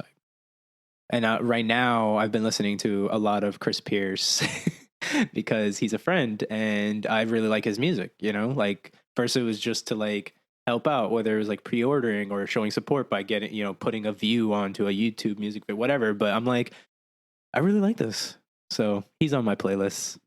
I did a quick search to see what genre those people I just listed were, and they all came up as alternative indie. But so did Real Big Fish, so I don't know how well that Google search did me. So I don't know. Maybe indie rock ska kind of is where I generally lean. Okay, this next question comes from my sister Danielle. What is the easiest thing on your bucket list that you haven't completed? I'm gonna need you to go first.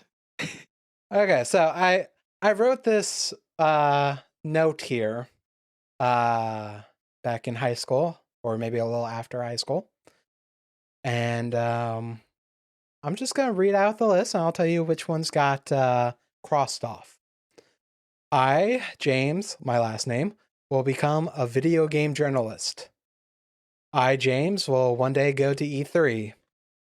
I, James, will build a gaming PC. I did that one. I did that one twice. I, James, will record a Let's Play. I did that one.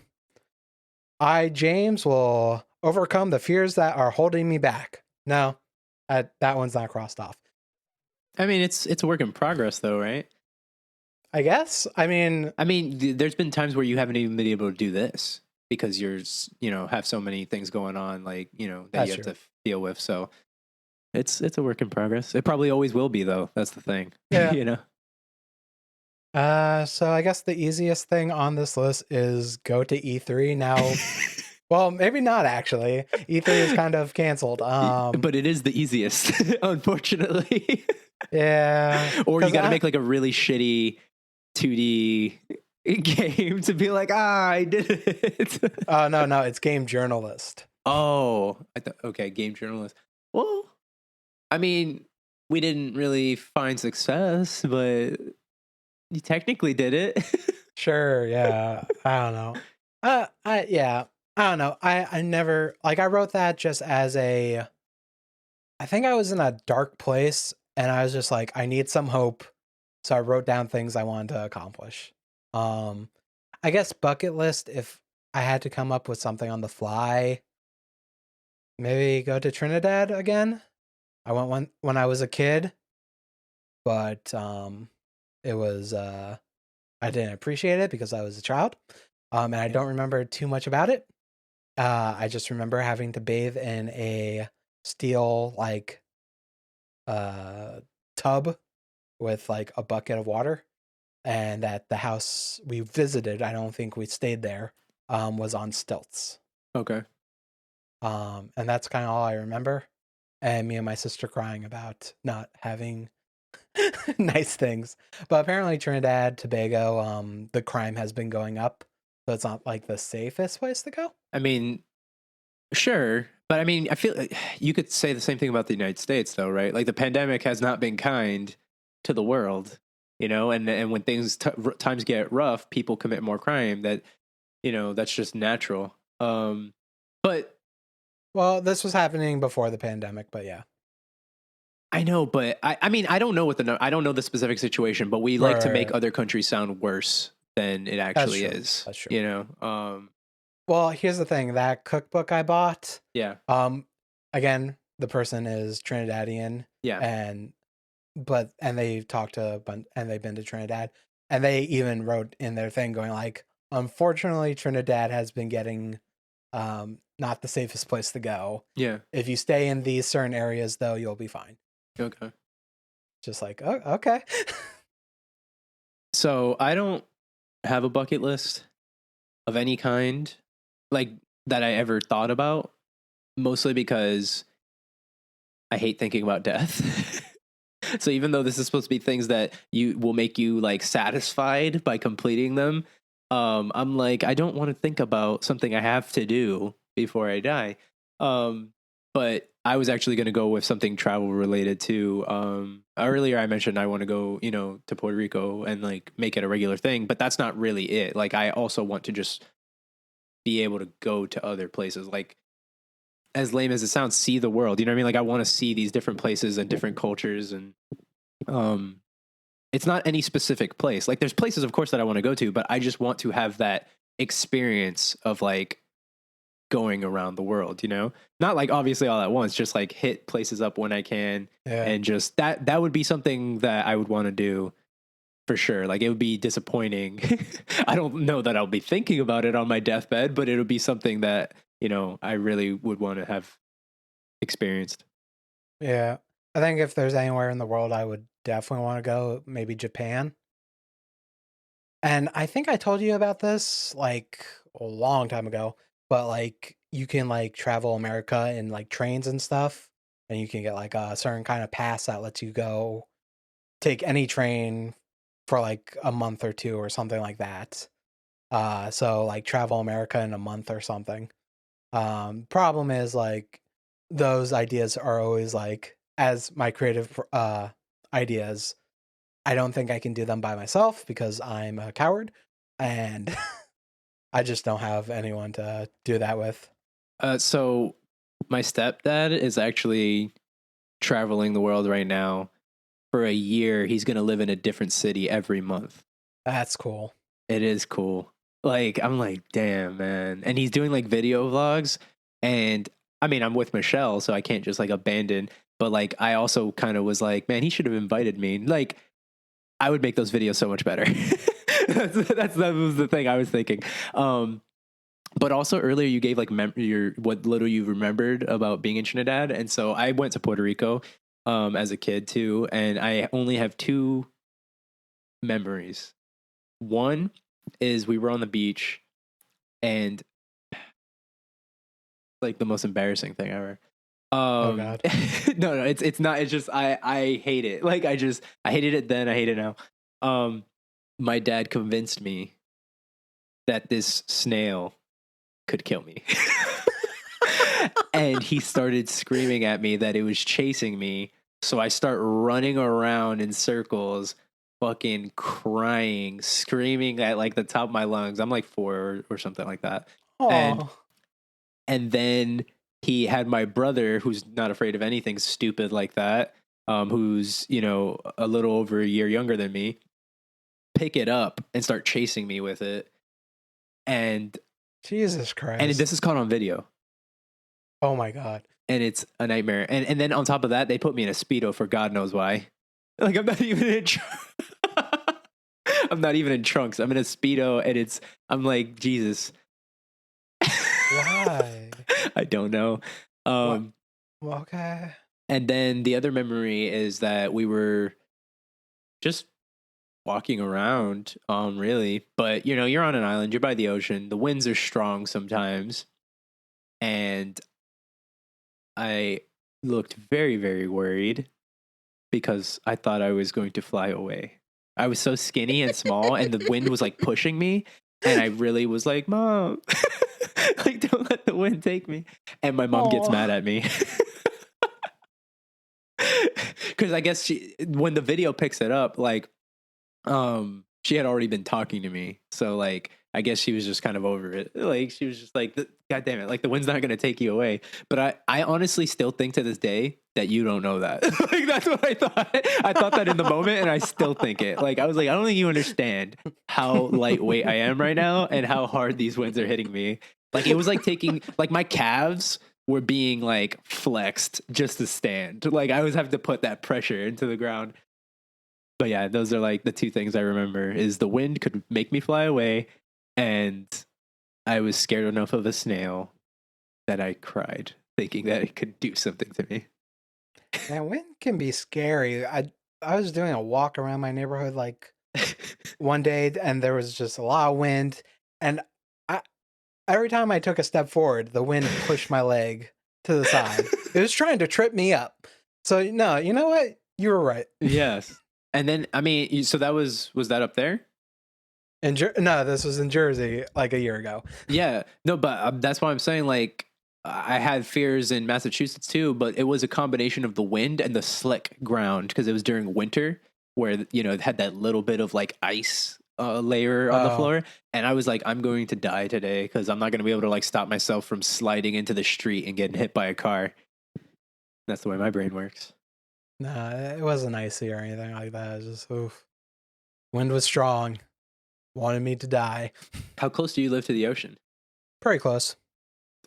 Yeah. Like, you know, it's a simple drive. Yeah, that's why.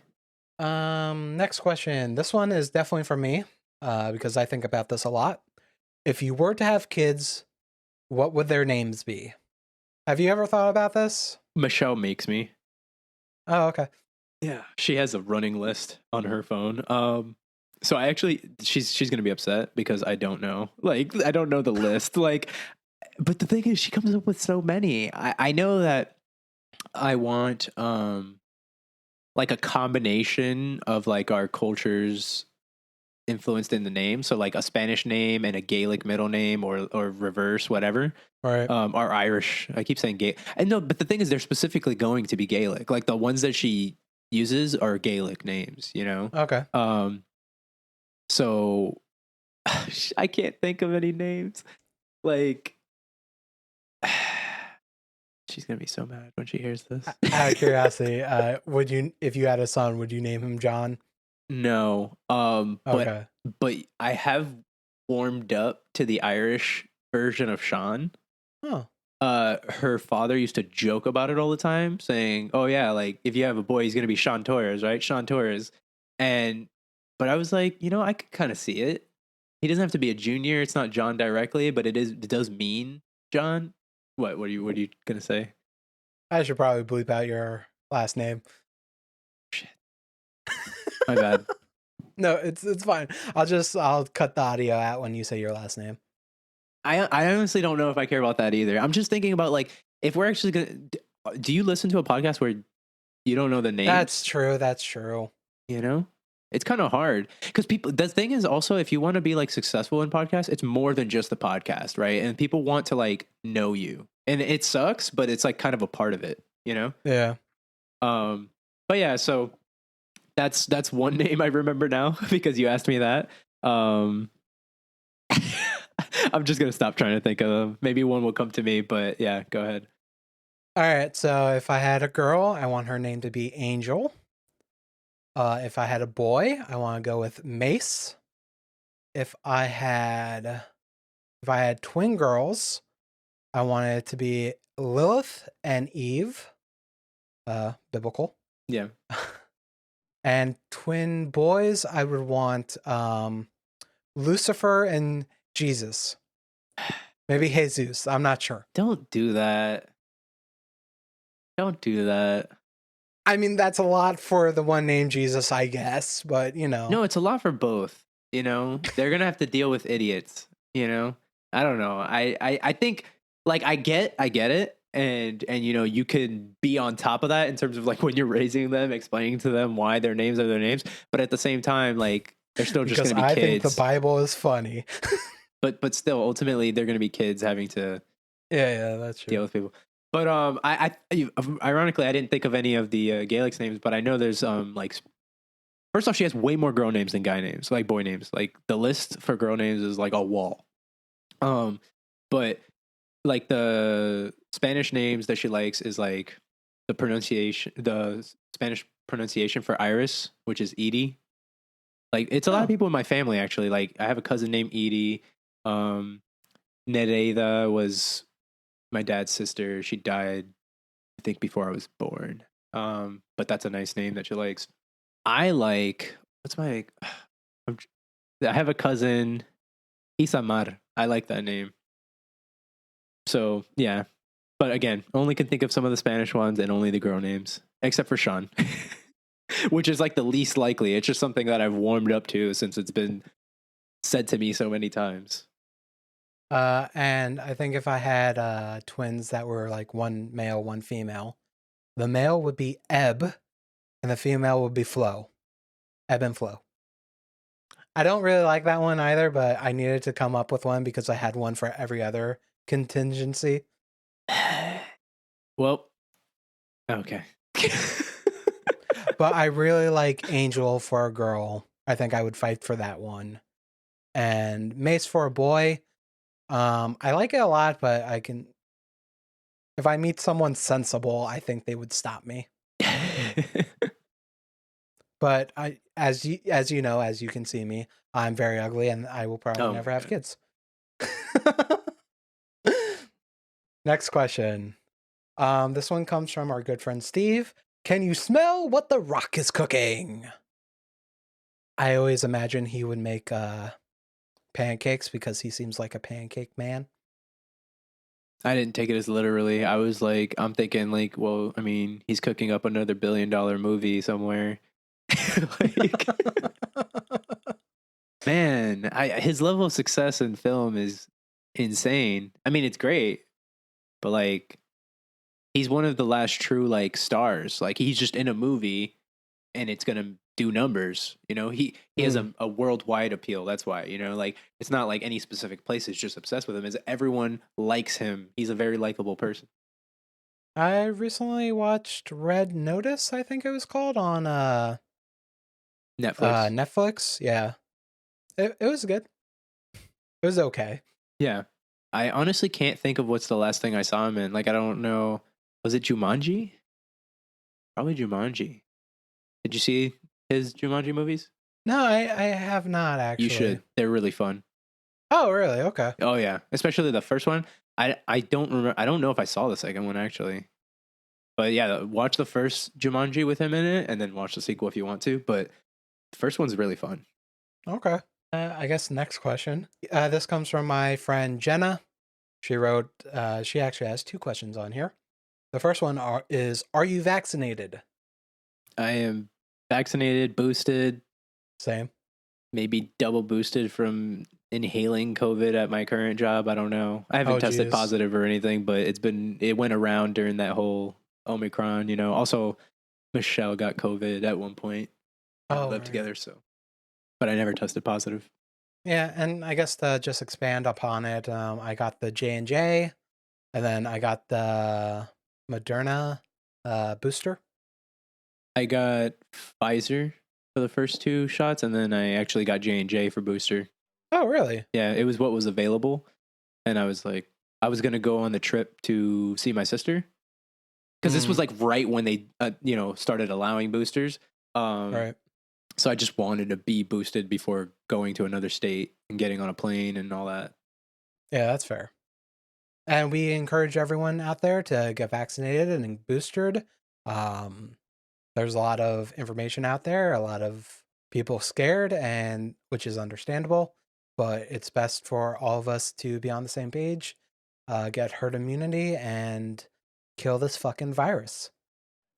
I mean, can't second that enough. But the one thing I will say also is I feel like a lot of people don't realize how many people are already vaccinated. Like, you are definitely in the minority at this point not being vaccinated. Like, it's like 87% of adults have gotten their first shot at least or something. So, like, you're in the 13% of adults, you know?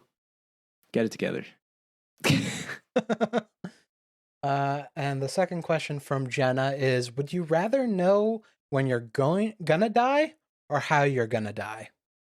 And before we pick this, I think the obvious answer is neither, please.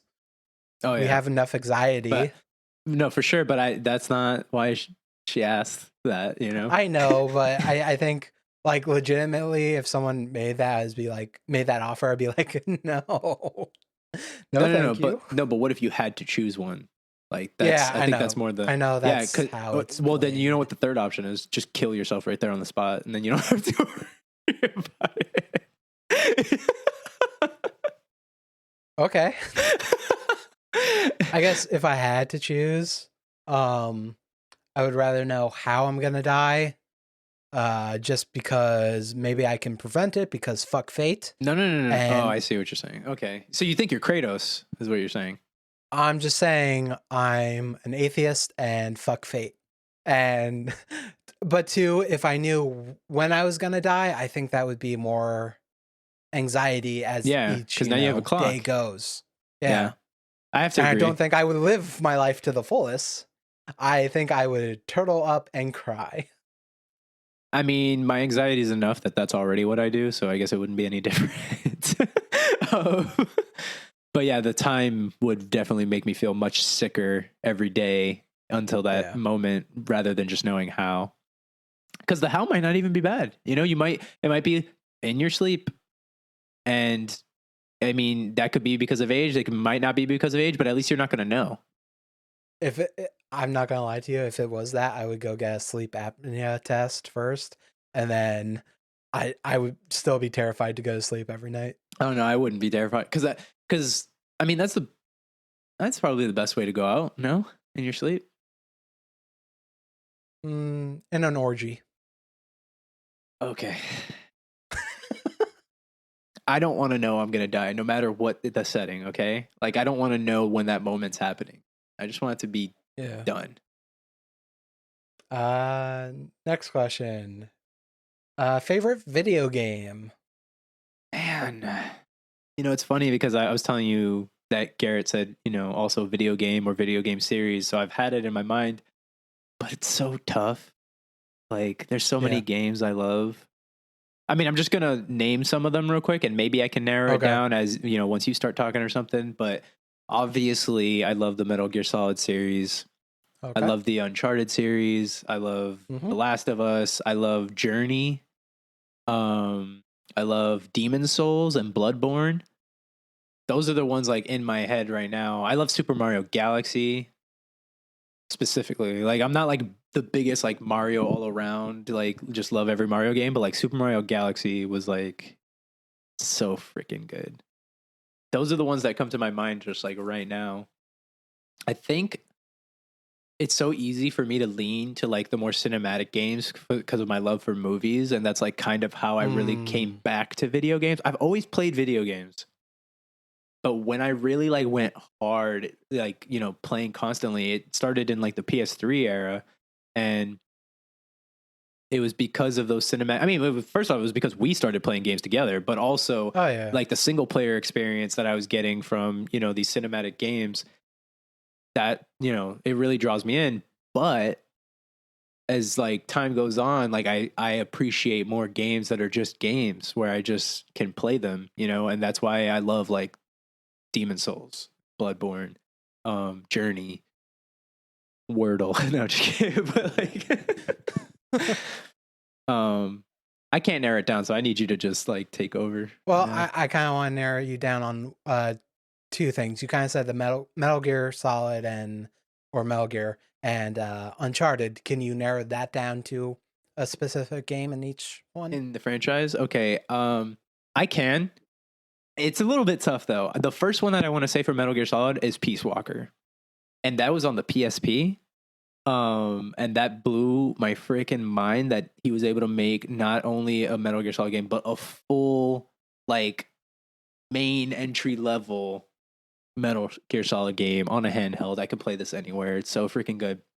But that one was actually the most about the gameplay up to that point for a Metal Gear Solid game. You're not going to be watching hours of cutscenes on a PSP. I mean, I guess he could have done that because he's Hideo Kojima. He could do whatever he wants.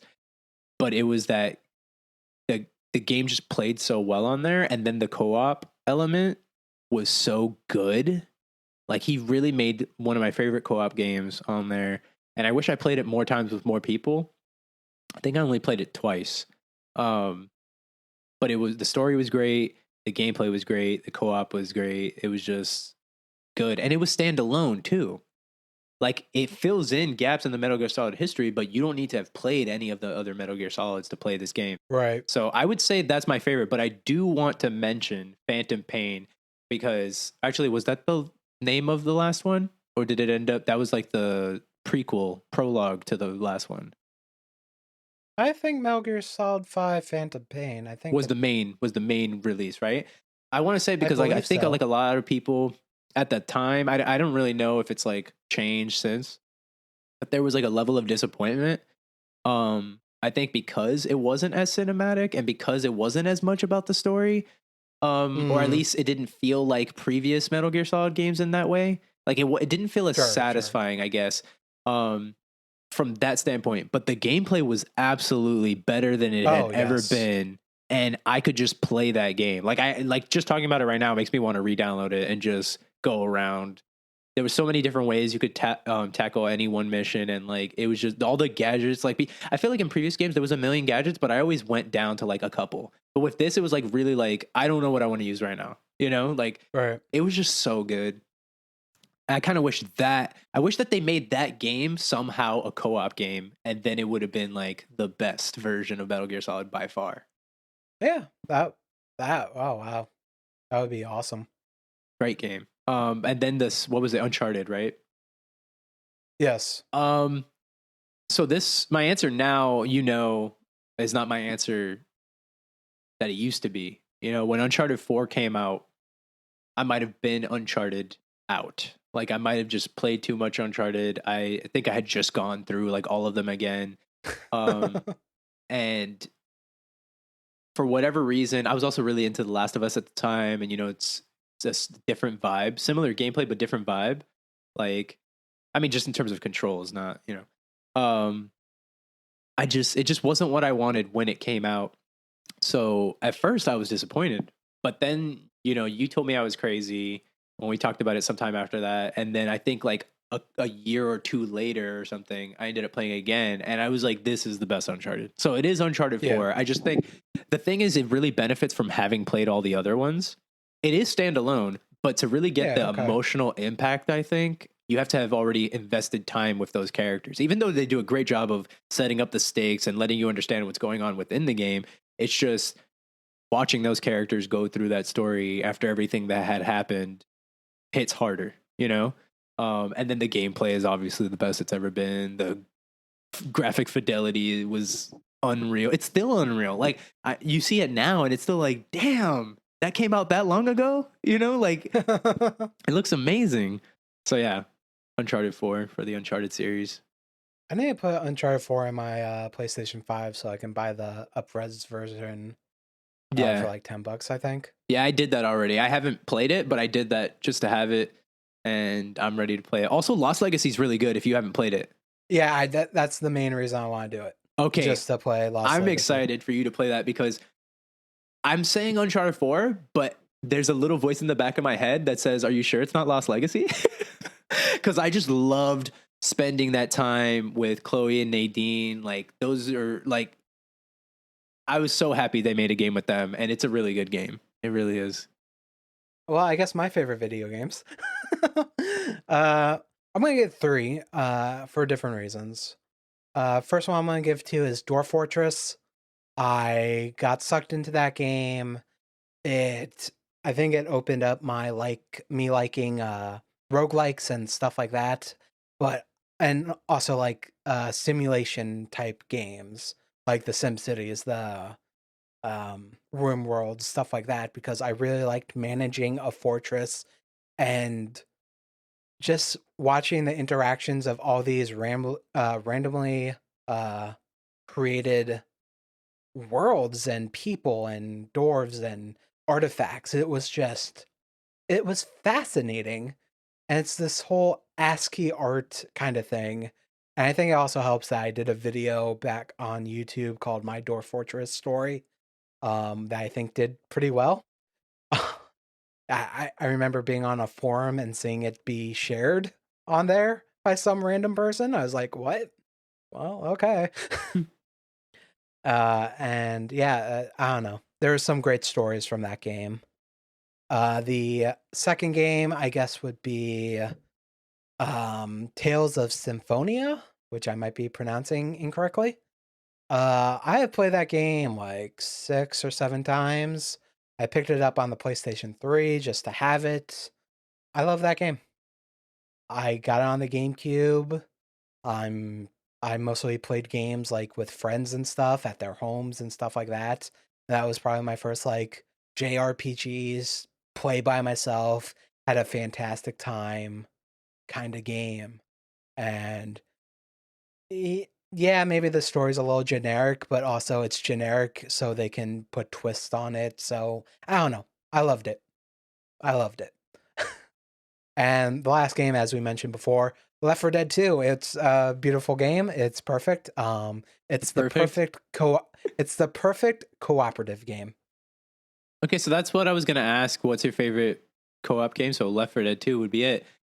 My favorite is Portal 2. And I absolutely understand why you would say that. We had so much fun at all times. So like, I loved Left 4 Dead 1, obviously more than 2, but obviously there was things that was like upsetting at times. And I'm not just talking about when I would go crazy and make us go expert mode or something like that. Like, I don't know. There was moments where I'd be mad at the game or what we did or something. Maybe it's our fault, whatever. But like in Portal 2, I just feel like that was just pure fun from beginning to end. I never remember like getting upset. I remember having fun solving the thing, whatever we had to get out of, and it was just that was the best. I think about it like too much probably. Portal 2 was PlayStation 3, right? Yeah, but we also played it on computer, I think. Yeah. Yeah. Well, I played it on PlayStation, but then I also played it again, or we did something where I was on my MacBook for whatever reason. Yeah, I think Oh, because because I it had it on transferred the the. save files. So I think it Oh, just okay, depend yeah. on certain situations. But I remember playing it on both. The thing is, I guess I would ask, would you replay Portal 2? Yes. Okay. Now the question is, how will I feel? Because I played it more than once back then. It's possible that I play it now, and you're right. You know, I'll say like I'm not the biggest on Left 4 Dead 2, but Left 4 Dead in general was like more replayable. We played the hell out of that game, you know? And Left 4 Dead 2 would be more in your mind, right? So maybe we play Portal 2 again now, and I change my mind because I'm like, oh, you know, it's kind of like once you're over it, it's over, you know? I mean, has your girlfriend ever played it? Because if She you hasn't. played with your girlfriend, that might be more of a better experience because if let's just say you and me played through it again, we'd be like, okay, it's probably not till the halfway mark until we realize we start getting stumped, you know? Yeah. I mean, maybe. I honestly don't remember specific puzzles or anything like that. Like, it's been long enough for me. Maybe. But also, I don't Peace know. Walker, great co-op game. We played a little bit. We didn't play through the whole game, sadly. Actually, there's a game coming out called Rusty Lake: The Past Within, which is a purely cooperative game.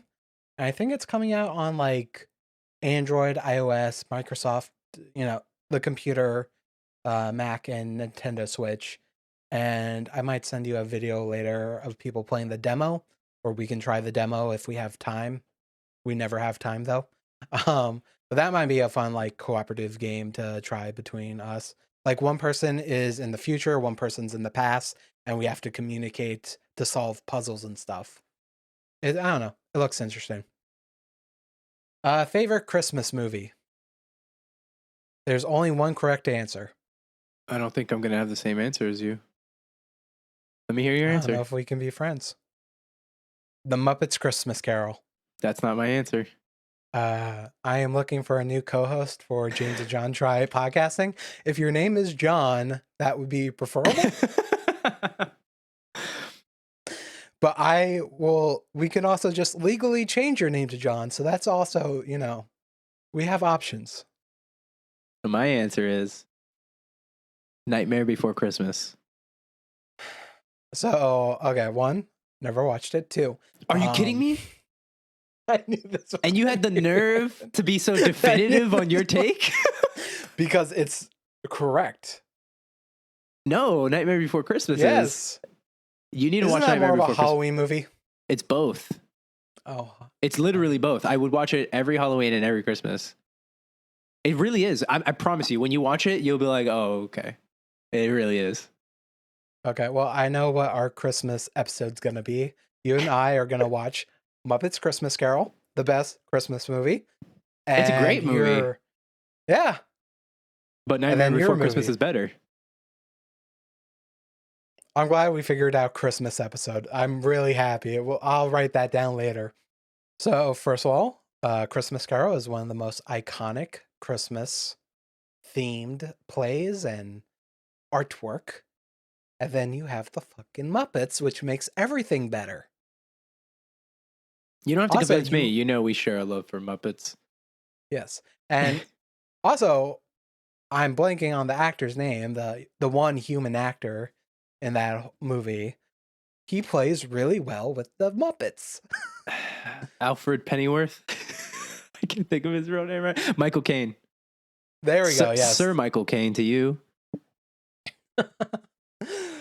And yeah, like, how all these, people with CGI and stuff, they have a hard time acting with, fake things. Nah, it's a real world. It's real. I mean, he's an amazing actor. He goes so hard in that movie. Also, the songs are great. They cut out one of the best songs from that movie, and I'm mad about it. I don't know if you've ever seen the original, but do you know what song that got cut out? No. So, when Scrooge is like in the past with his, past self with his love interest that, went, you know what, you once loved me. They sang a song. I think it's called When Love Is Gone. And they cut that out. They had that in the movies, had it on the tape, but when they started putting it out on afterwards, they just cut it out of the movie because they're like, well, this is a kids show and kids don't care about a love ballad about how love has, disappeared from their relationship. And it's terrible because it's apparently they found masters with that has that original scene, and I guess the creator or director of that movie was just like, yeah, no, hopefully they can put out a Blu-ray version or something of it with that song intact. But Disney has not said anything, It's brilliant. It's the best. You're wrong. No. Wait. Which of these two movies makes more money every holiday season when they re-release it? I feel like that'll be your answer, because I'm pretty sure it's Nightmare Before Christmas. How dare you? How dare you? How? You know the fucking Muppets went through a recession. You knew they had to live on the fucking Sesame Street. Oh my gosh. As bums. Not until the heroic figure of what's his name? When they made the Muppets movie. He was in How I Met Your Mother. Oh. Yeah, but what does that have to do with re-releasing a classic? I'm just saying that the Muppets went into a recession. They were poor. What does that have to do with the already existing Muppets Christmas Carol movie? How dare you? Because there's only one Nightmare on Elm Street. There's not anything else that came after it. It's just the one, and they just Nightmare keep Before re-releasing. Christmas. What did I say? Elm Street. Ooh, that's another great movie. Totally That's different movie. different. Definitely don't watch that on Christmas. I mean, unless you want to scar some kids. You might have some fun. Yeah, I mean, I would watch it. I'm just saying, like, yeah. So Nightmare Before Christmas. It's just the one and only, perfect as it is. Actually, they thought about making a sequel at one point. It's just so good. Not? No, they didn't. I thought they did something like direct to video. Maybe not. Nope. Not Nightmare Before Christmas. I guess that's more of a Disney. Nightmare Before Christmas is not Disney, right? No. No. I mean, did they buy it now? Do they own it now? It might probably. Well, whatever. The art style alone makes it like the best. Like what you were saying makes it great, like where he's from a Halloween town and just having that like juxtaposed against the Christmas spirit that he's trying to have and what he like learns along the way. It's just great because I feel like it's like, okay, first off, just entertaining as hell for anyone. But as a kid's movie, it also teaches you lessons you need to know, right? Like I know Christmas Carol does as well, but like Nightmare Before Christmas is kind of like about accepting who you are, and like doing the best with that, like he doesn't have to be freaking Christmas. He doesn't have to be Santa Claus, it's good enough to be him and he can do great with that. So like, I feel like that was just something that shaped me as a kid. Like, the weird doesn't have to be weird. The weird is just different, So, and then the songs slap. Songs are really good in the Christmas Carol as well. I think they're better in Nightmare Before Christmas, but Nightmare Before Christmas is on Disney Plus, so probably owned by Disney. Well, at this point, yeah. I just don't think originally it was a Disney movie. Probably not. Oh. Production companies were Touchstone Pictures and Skellington Productions. And it was distributed by Buena Vista Pictures distributor. Okay, so Buena Vista is Disney, but when, I guess, is the question. The film has been reissued by Walt Disney Pictures and was re-released annually in Disney Digital 3D. Yeah, so it looks like no, that was technically Disney. It just wasn't under their brand of, the Yeah, Disney brand, but it was technically still a Disney movie. under that umbrella. Yeah. Yeah. Oh well, we'll watch both movies. We'll have a good time with both movies, and then you'll learn which one's better, which is Nightmare Before Christmas. But You're wrong. we can move Anyway, on. have you been watching, reading, playing, or listening to anything interesting at the moment? I can go first. Go ahead. Haven't been watching anything. I kind of want to watch Peacemaker. Oh, okay. Uh, So that's my answer. But good. oh, that's what you've been watching? Is Yeah, it I just good? finished it. I'll get into it after you. Okay. Reading, I finished a book called The Final Girl Support Group, which was really good. I liked it a lot. Fun little horror slasher kind of twist on everything. And I started up 1984 by George Orwell. So getting through that right now. Playing, I've been playing Control. I got to finish that, but I keep having a hard time sitting down and playing it. And listening, I don't have any new podcasts or anything. So listening to Nextlander, pretending to be people, stuff like that. Okay. So watching, yeah, I just finished watching Peacemaker, and I fucking loved it.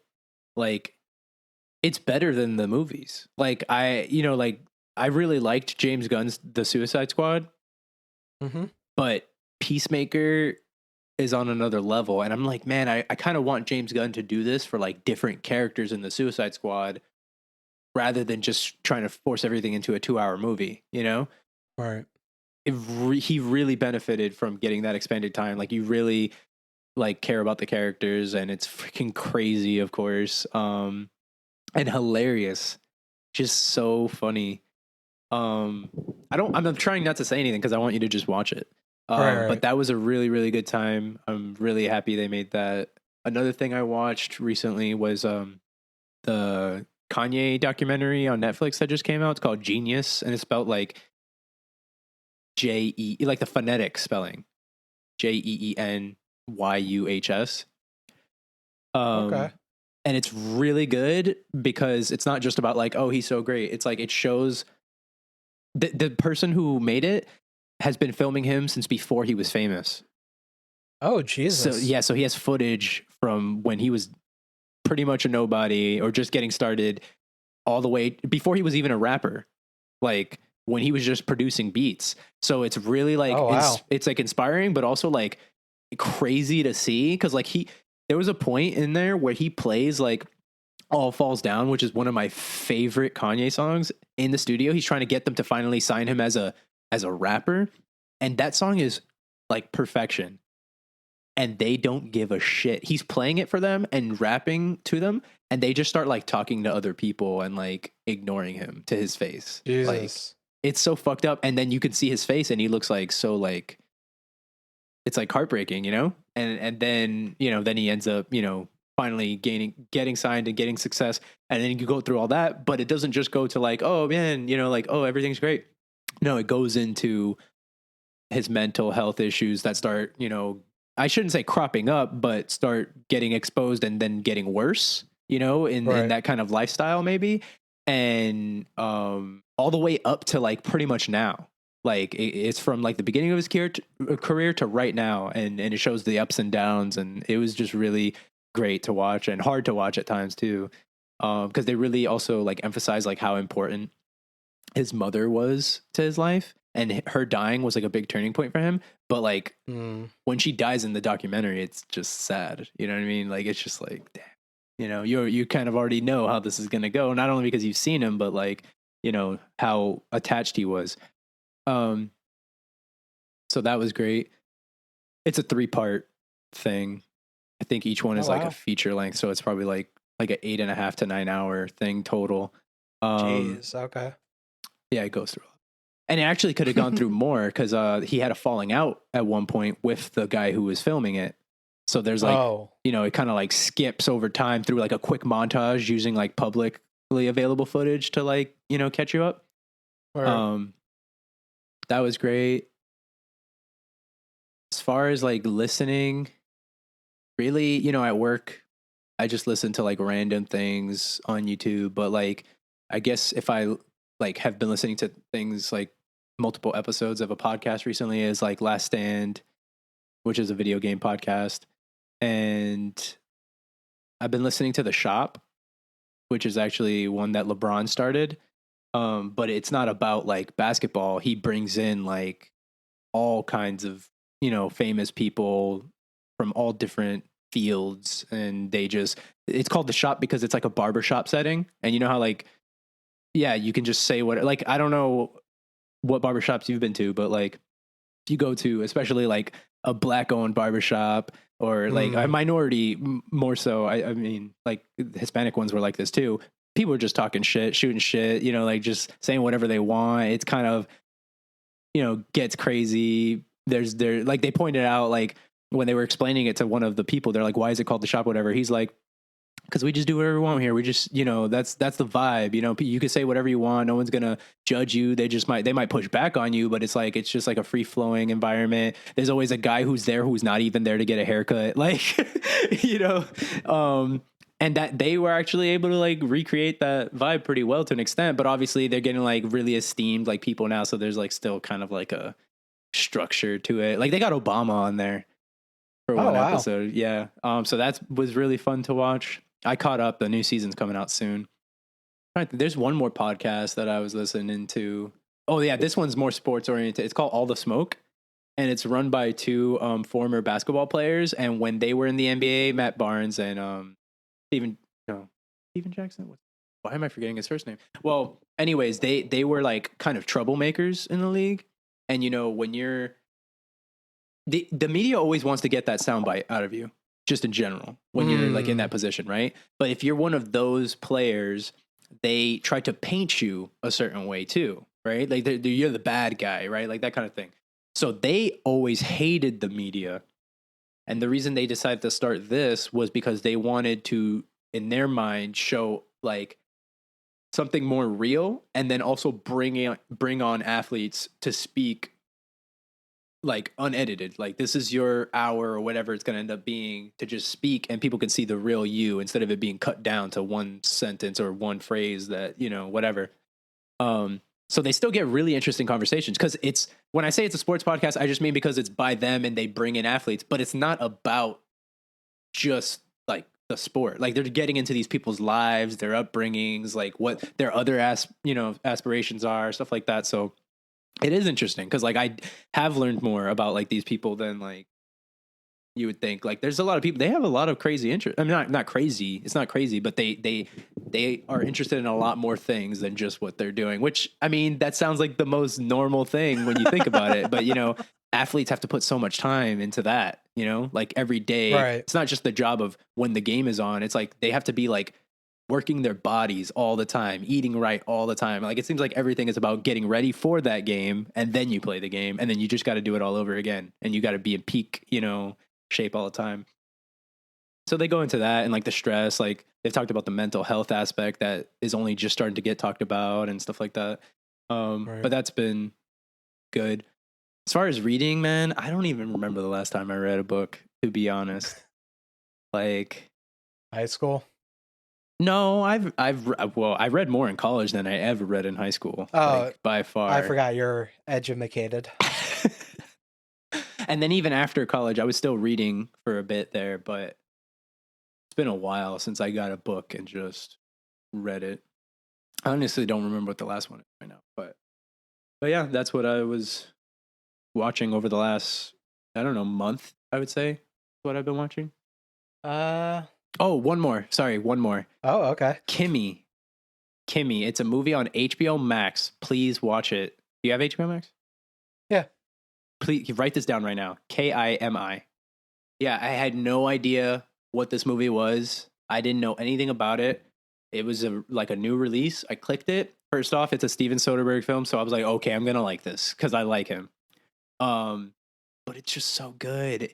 It's I'm trying to think. It's essentially like kind of a murder mystery, but not in like a fun way. In that, like, it's not I think I typical. saw a trailer for this. Yeah, so it's like a woman who's working from home during the pandemic, and she like monitors like essentially what is that world's version of like Alexa recordings that the Alexa didn't understand, but it's called Kimmy Right. in that world. So the Kimmy didn't understand it, so she's supposed to figure out what were they trying to say so that we can direct it to the correct answer.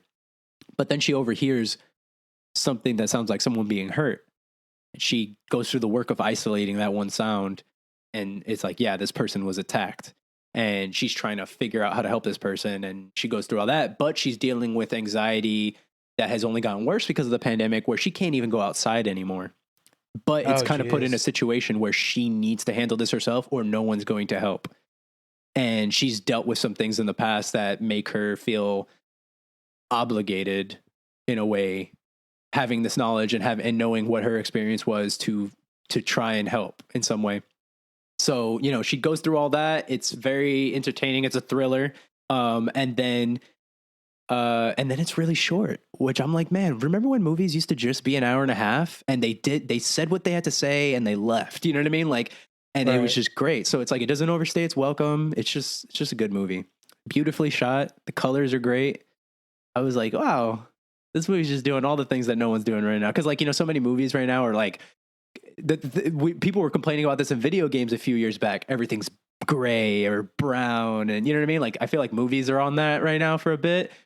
I mean, I said for a bit, but really it's been like since The Dark Knight, and that's like 2008. Like, but this is a colorful, well lit movie, and yeah, just watch it, please. All Tell me right. what you think. Well, this last question, maybe don't have to do it. Well, last question we have written down anyway. Anything you want to promote or share? Well, I mean, Chris Pierce, that's my guy right now. Yep. He's gonna be a fucking pop star. His social media handles is parts of Chris, and then his music is unavailable on every platform, and his name's Chris Pierce. So look him up.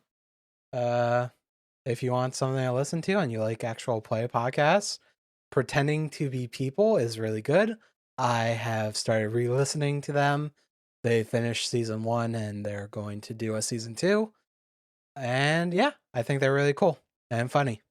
Oh, last thing. One more thing about Chris is Okay. I don't know if you saw it recently or if I mentioned it, but he's actually going to perform at a festival in like Oh, a month, and he's going to be performing on the same day as like Lil Wayne and Adam Lambert.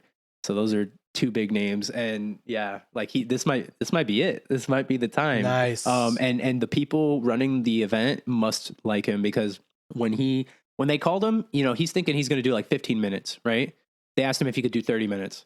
Then they called him back, and they're asking him to do an hour now. He's doing a Oh, concert. shit. You know what I mean? This isn't just a quick Yeah, I performance. This mean, is a concert now. And yeah, it's crazy. fucking A, nice. Sunfest. Be there, people in Florida. Obviously you can't be, James. Oh, that's good. I'm happy for him. Okay, so that's all the questions we have written down. I forgot to say this at the top of the show, but at the end of this episode, we are going to ask each other a question that we have to answer truthfully. I don't have a question. You don't have a question? You never thought of one? Well, maybe I'll think of one based on whatever you end up asking me right now. Okay. I'm very curious because I feel like this got glossed over in the whole creating a podcast thing. I have asked you multiple times to do creative projects in the past, Right. and you've kind of, shrugged it off, moved on. What the fuck made you decide to actually do the podcast? It's a couple things. One thing is I don't know, I just feel like I'm in a different place than I was in previous times when you asked me. You know, like I didn't want to put the energy into something that I didn't wrap my mind around it in a way to care about it at the time. You know what I mean? So I was just like, just can't do this. Like, that's how I felt, you know? Like, I knew I could literally do it, but like, I was just like, I just felt like it was going to be taxing on me because I didn't want it enough, you know? And now I kind of wish we did it sooner, you know? Now I'm like, yo, we had this whole pandemic. I don't mean like years ago. I mean like during this pandemic time, because I had so much more time, you know, and I had nothing to do, and that would have been something to keep me structured, and you know. But then it's also for us to do something because, like you said, we go through long times where we don't talk. And I mean, like I regret it sometimes, but sometimes I'm like, you know, it is what it is. Like, you know, we have different lives, but being able to commit to this is like it's time where we have to figure it out, you know. So that's part of it. And right now I'm just trying to do more. Like I did go on Chris's music video, and I'm trying to say yes to things that maybe I would get anxiety and hesitate and not do, you know? Because if I want to do what I ultimately want to do, I need to get over that. And, you know, and these are things that like add to it, you know, it's experience, still media, you know? Yeah, that's pretty much it. Okay. Okay, good. And just because I as you I didn't say anything, but you reacted a little bit when I was like when you said we should have done it sooner. Um, when the pandemic started. Yeah. Now that I think about it, I don't know if I would have been able to do it. Mm, At the time, you know, you lost your job because yeah. of the pandemic. Um, I didn't. My job actually became more stressful, more annoying in a lot of ways, and I had a very focused mindset on my job because I'm like, I need to save money, I need to move out. That was my focus back then, Right. and I think if you actually did say, "Hey, let's do something," I probably would have taken some time and then done it because again, I like doing these things. And I think that probably would have been healthy for me because now that I think about it, it's just like I gave this job so much energy, so much I thought about this job so much because I thought it was my way out. And as I'm going and going and growing, I'm learning this is the most money I've ever made in my life, and it's still not enough for me to move out. Maybe like a year or two ago, it would have been good. But with everything going on, Yeah. uh, like housing has gone up, rent has gone up.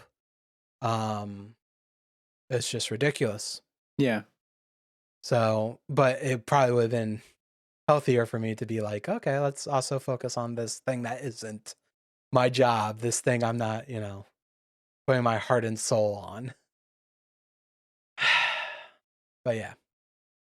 My question. Oh no! I have another. My question comes from a part of my answer that I didn't give. I was just thinking about it as you were talking. Actually, is another thing is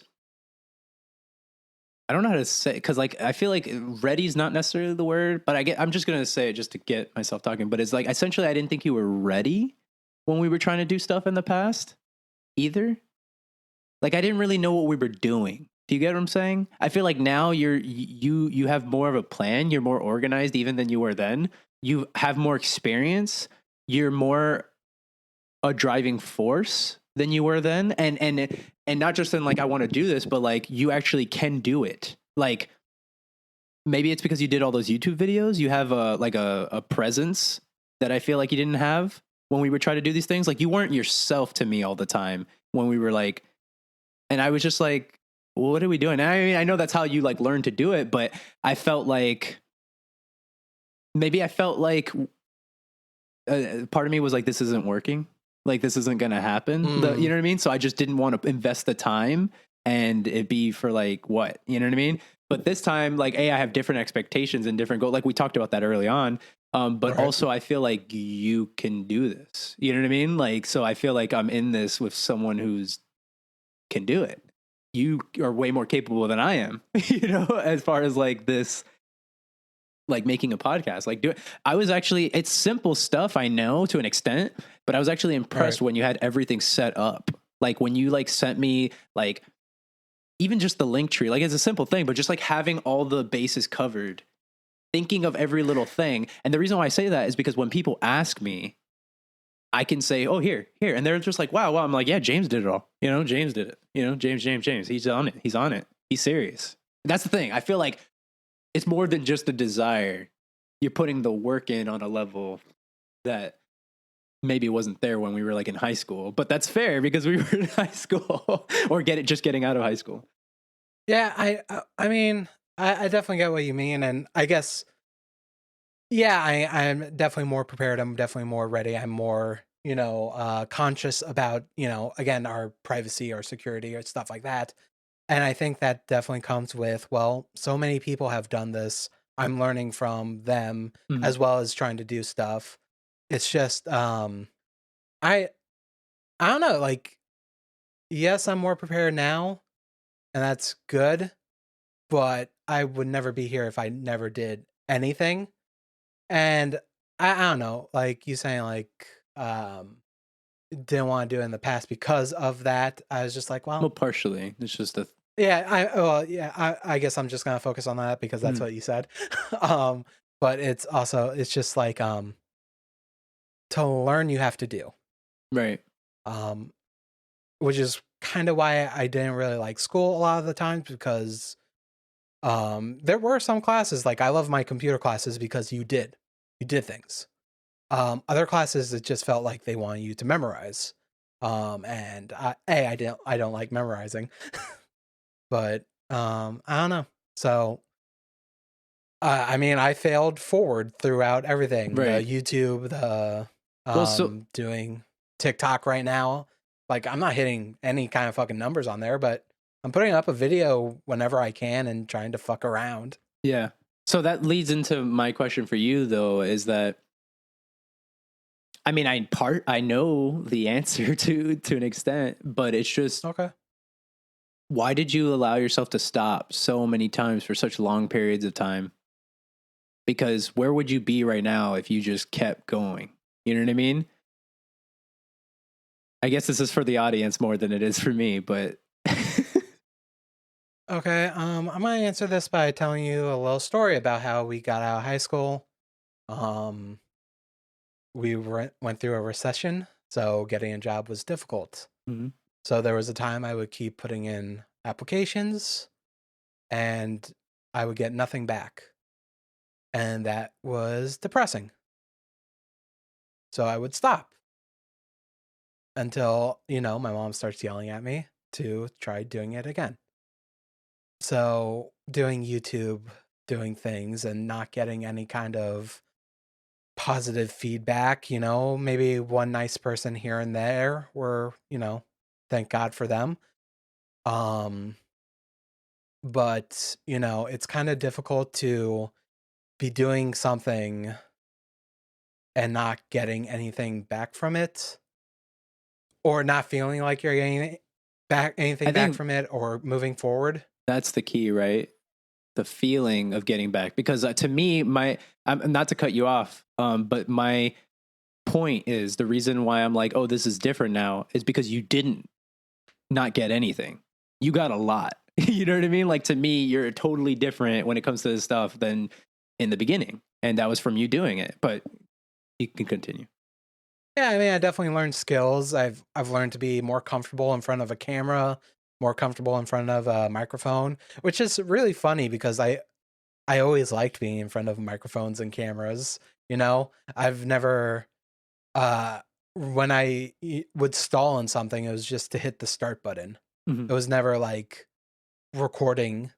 Actually, a lot of times when I like spent days procrastinating hitting that start button and I finally did it, I felt so fucking stupid because I enjoy doing this, which is, a thing.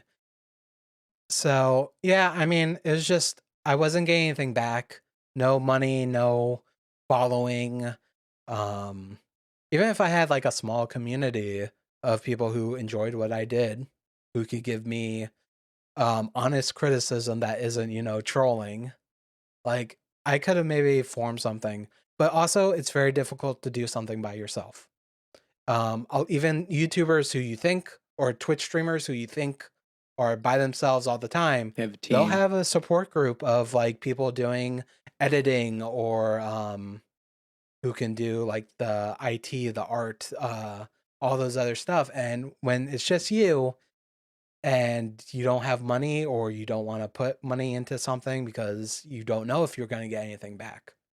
Like I did a lot of research for this podcast to be able to find a place where we can host for free, that we can maybe make money in the future if we choose to do so.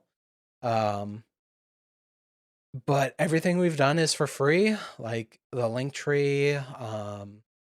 Yeah.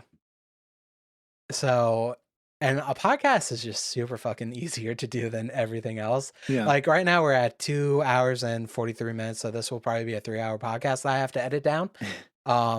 So that's probably about 6 hours editing at minimum. Which, whatever. That's just how it is. And I don't mind editing. Sometimes I've actually enjoyed editing, which is funny. And to bring it back to like some stuff we said in the past, like me wanting to be in the forefront. Mhm. If anything, I would absolutely hire an editor before anything else, just because I would like to just be pushing more content out. But now it's just like we do a thing, and it's just like, okay, I need to set a weekend to now get everything ready to go. I don't know. So I don't know if I answered the question. No, you did. I thought it was a great answer. Okay.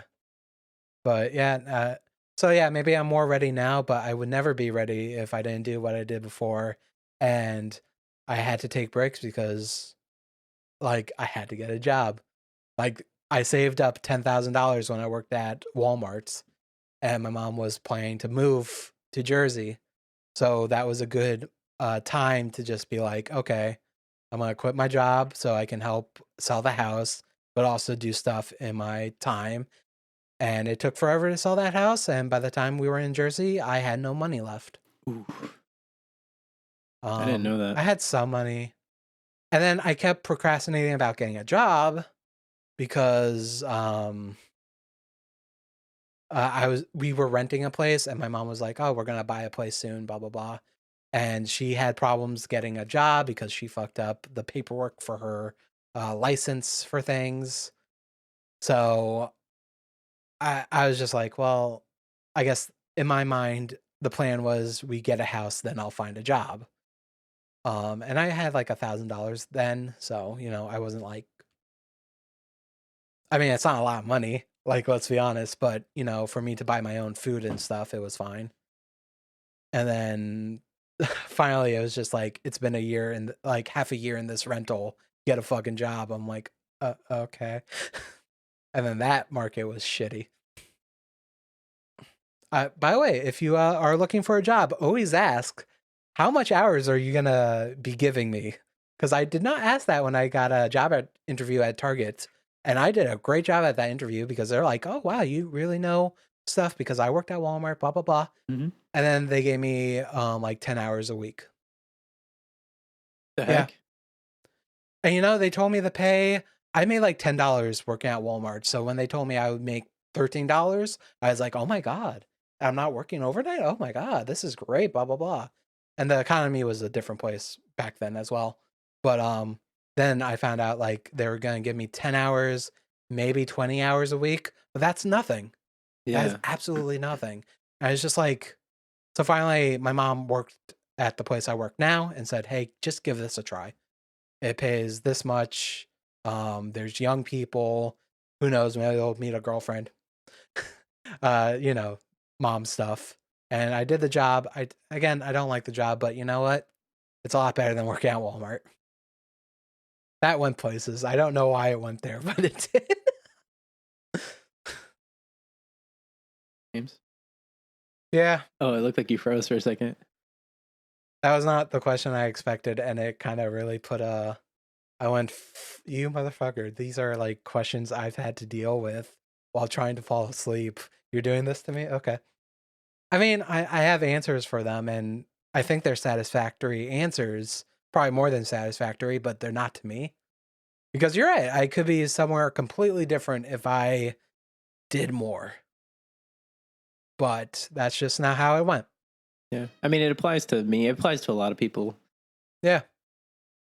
Which is kind of, I guess, why I want to do a episode where we do like creative pursuits, like us trying and what we learned. And I'm very curious about you because I just remember, I remember you were working on a project with friends. I don't know whatever became of that, and don't tell me. We'll do that for the episode. But I remember there was just a day where you were like, you were in school and you were talking about like, you know what, I could be doing this on YouTube. I can be doing this, this, and this. And I'm like, yeah, you should do that, and you never did. I'm just curious, like, why? But again, I guess that's for a different podcast.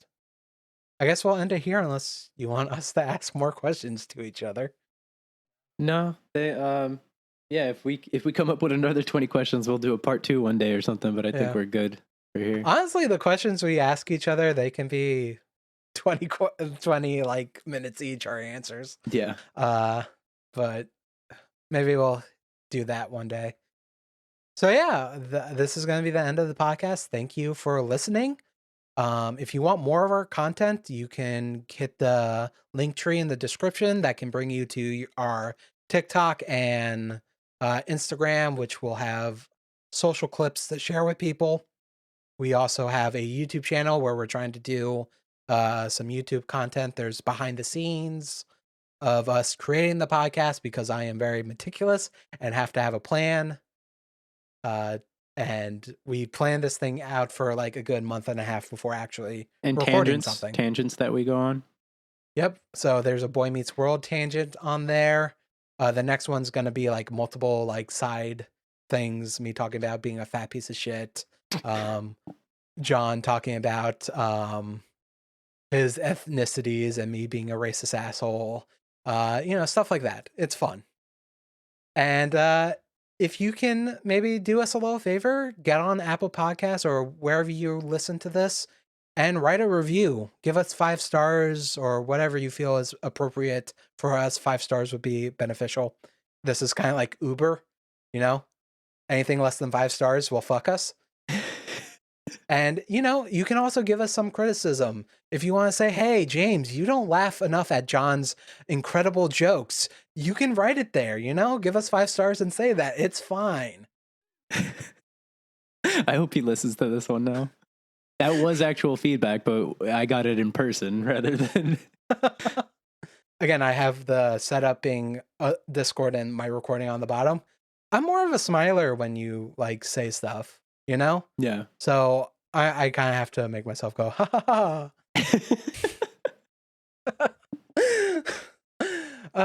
But yeah. So yeah, if you enjoy this, and we kind of mentioned it, the best way for us to keep doing this, give us some love. On the internet, not like, don't be weird. Don't be weird. Anything you want to add, John? No, I think I'm good. All right. Thank you all for watching, and have a great day.